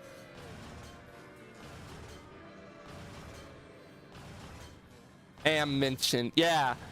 For anyone who's seen the video, for anyone who's watched the, why is it making this sound? Stop. For anyone who's watched the video where I played through all of Cave Barn Studio stuff, you'll know what I mean. But that speech, I kind of peaked with the joke of Urban Yeti, and I'm done. I think it's not worth it to milk it out. It's not as interesting as something like Chibi Robo Ziplash or a Superman 64 or anything like that. Who knows? Maybe this year, maybe I'll discover a new archenemy game that I consider as bad or worse than Urban Yeti, and then that becomes the one I joke and kill and everything. But for now, yeah, Urban Yeti is just, who cares? I thought, while we're on this topic, I thought about doing a follow-up Urban Yeti video, like very, very lightly thought about it, but then I did look back at my Cave Barn when it's like, no, I ain't topping that. I'm not one to completely run a joke into the ground. 10 seconds. This was supposed to be the wrap up. You know what? I think we'll call it there. What? Play me out. Play me out, Plock. Oh god, it's still at 25%. No. Play me out, Plock. Play me out. See you all on Friday for what stream? I had it written down. See you all Friday.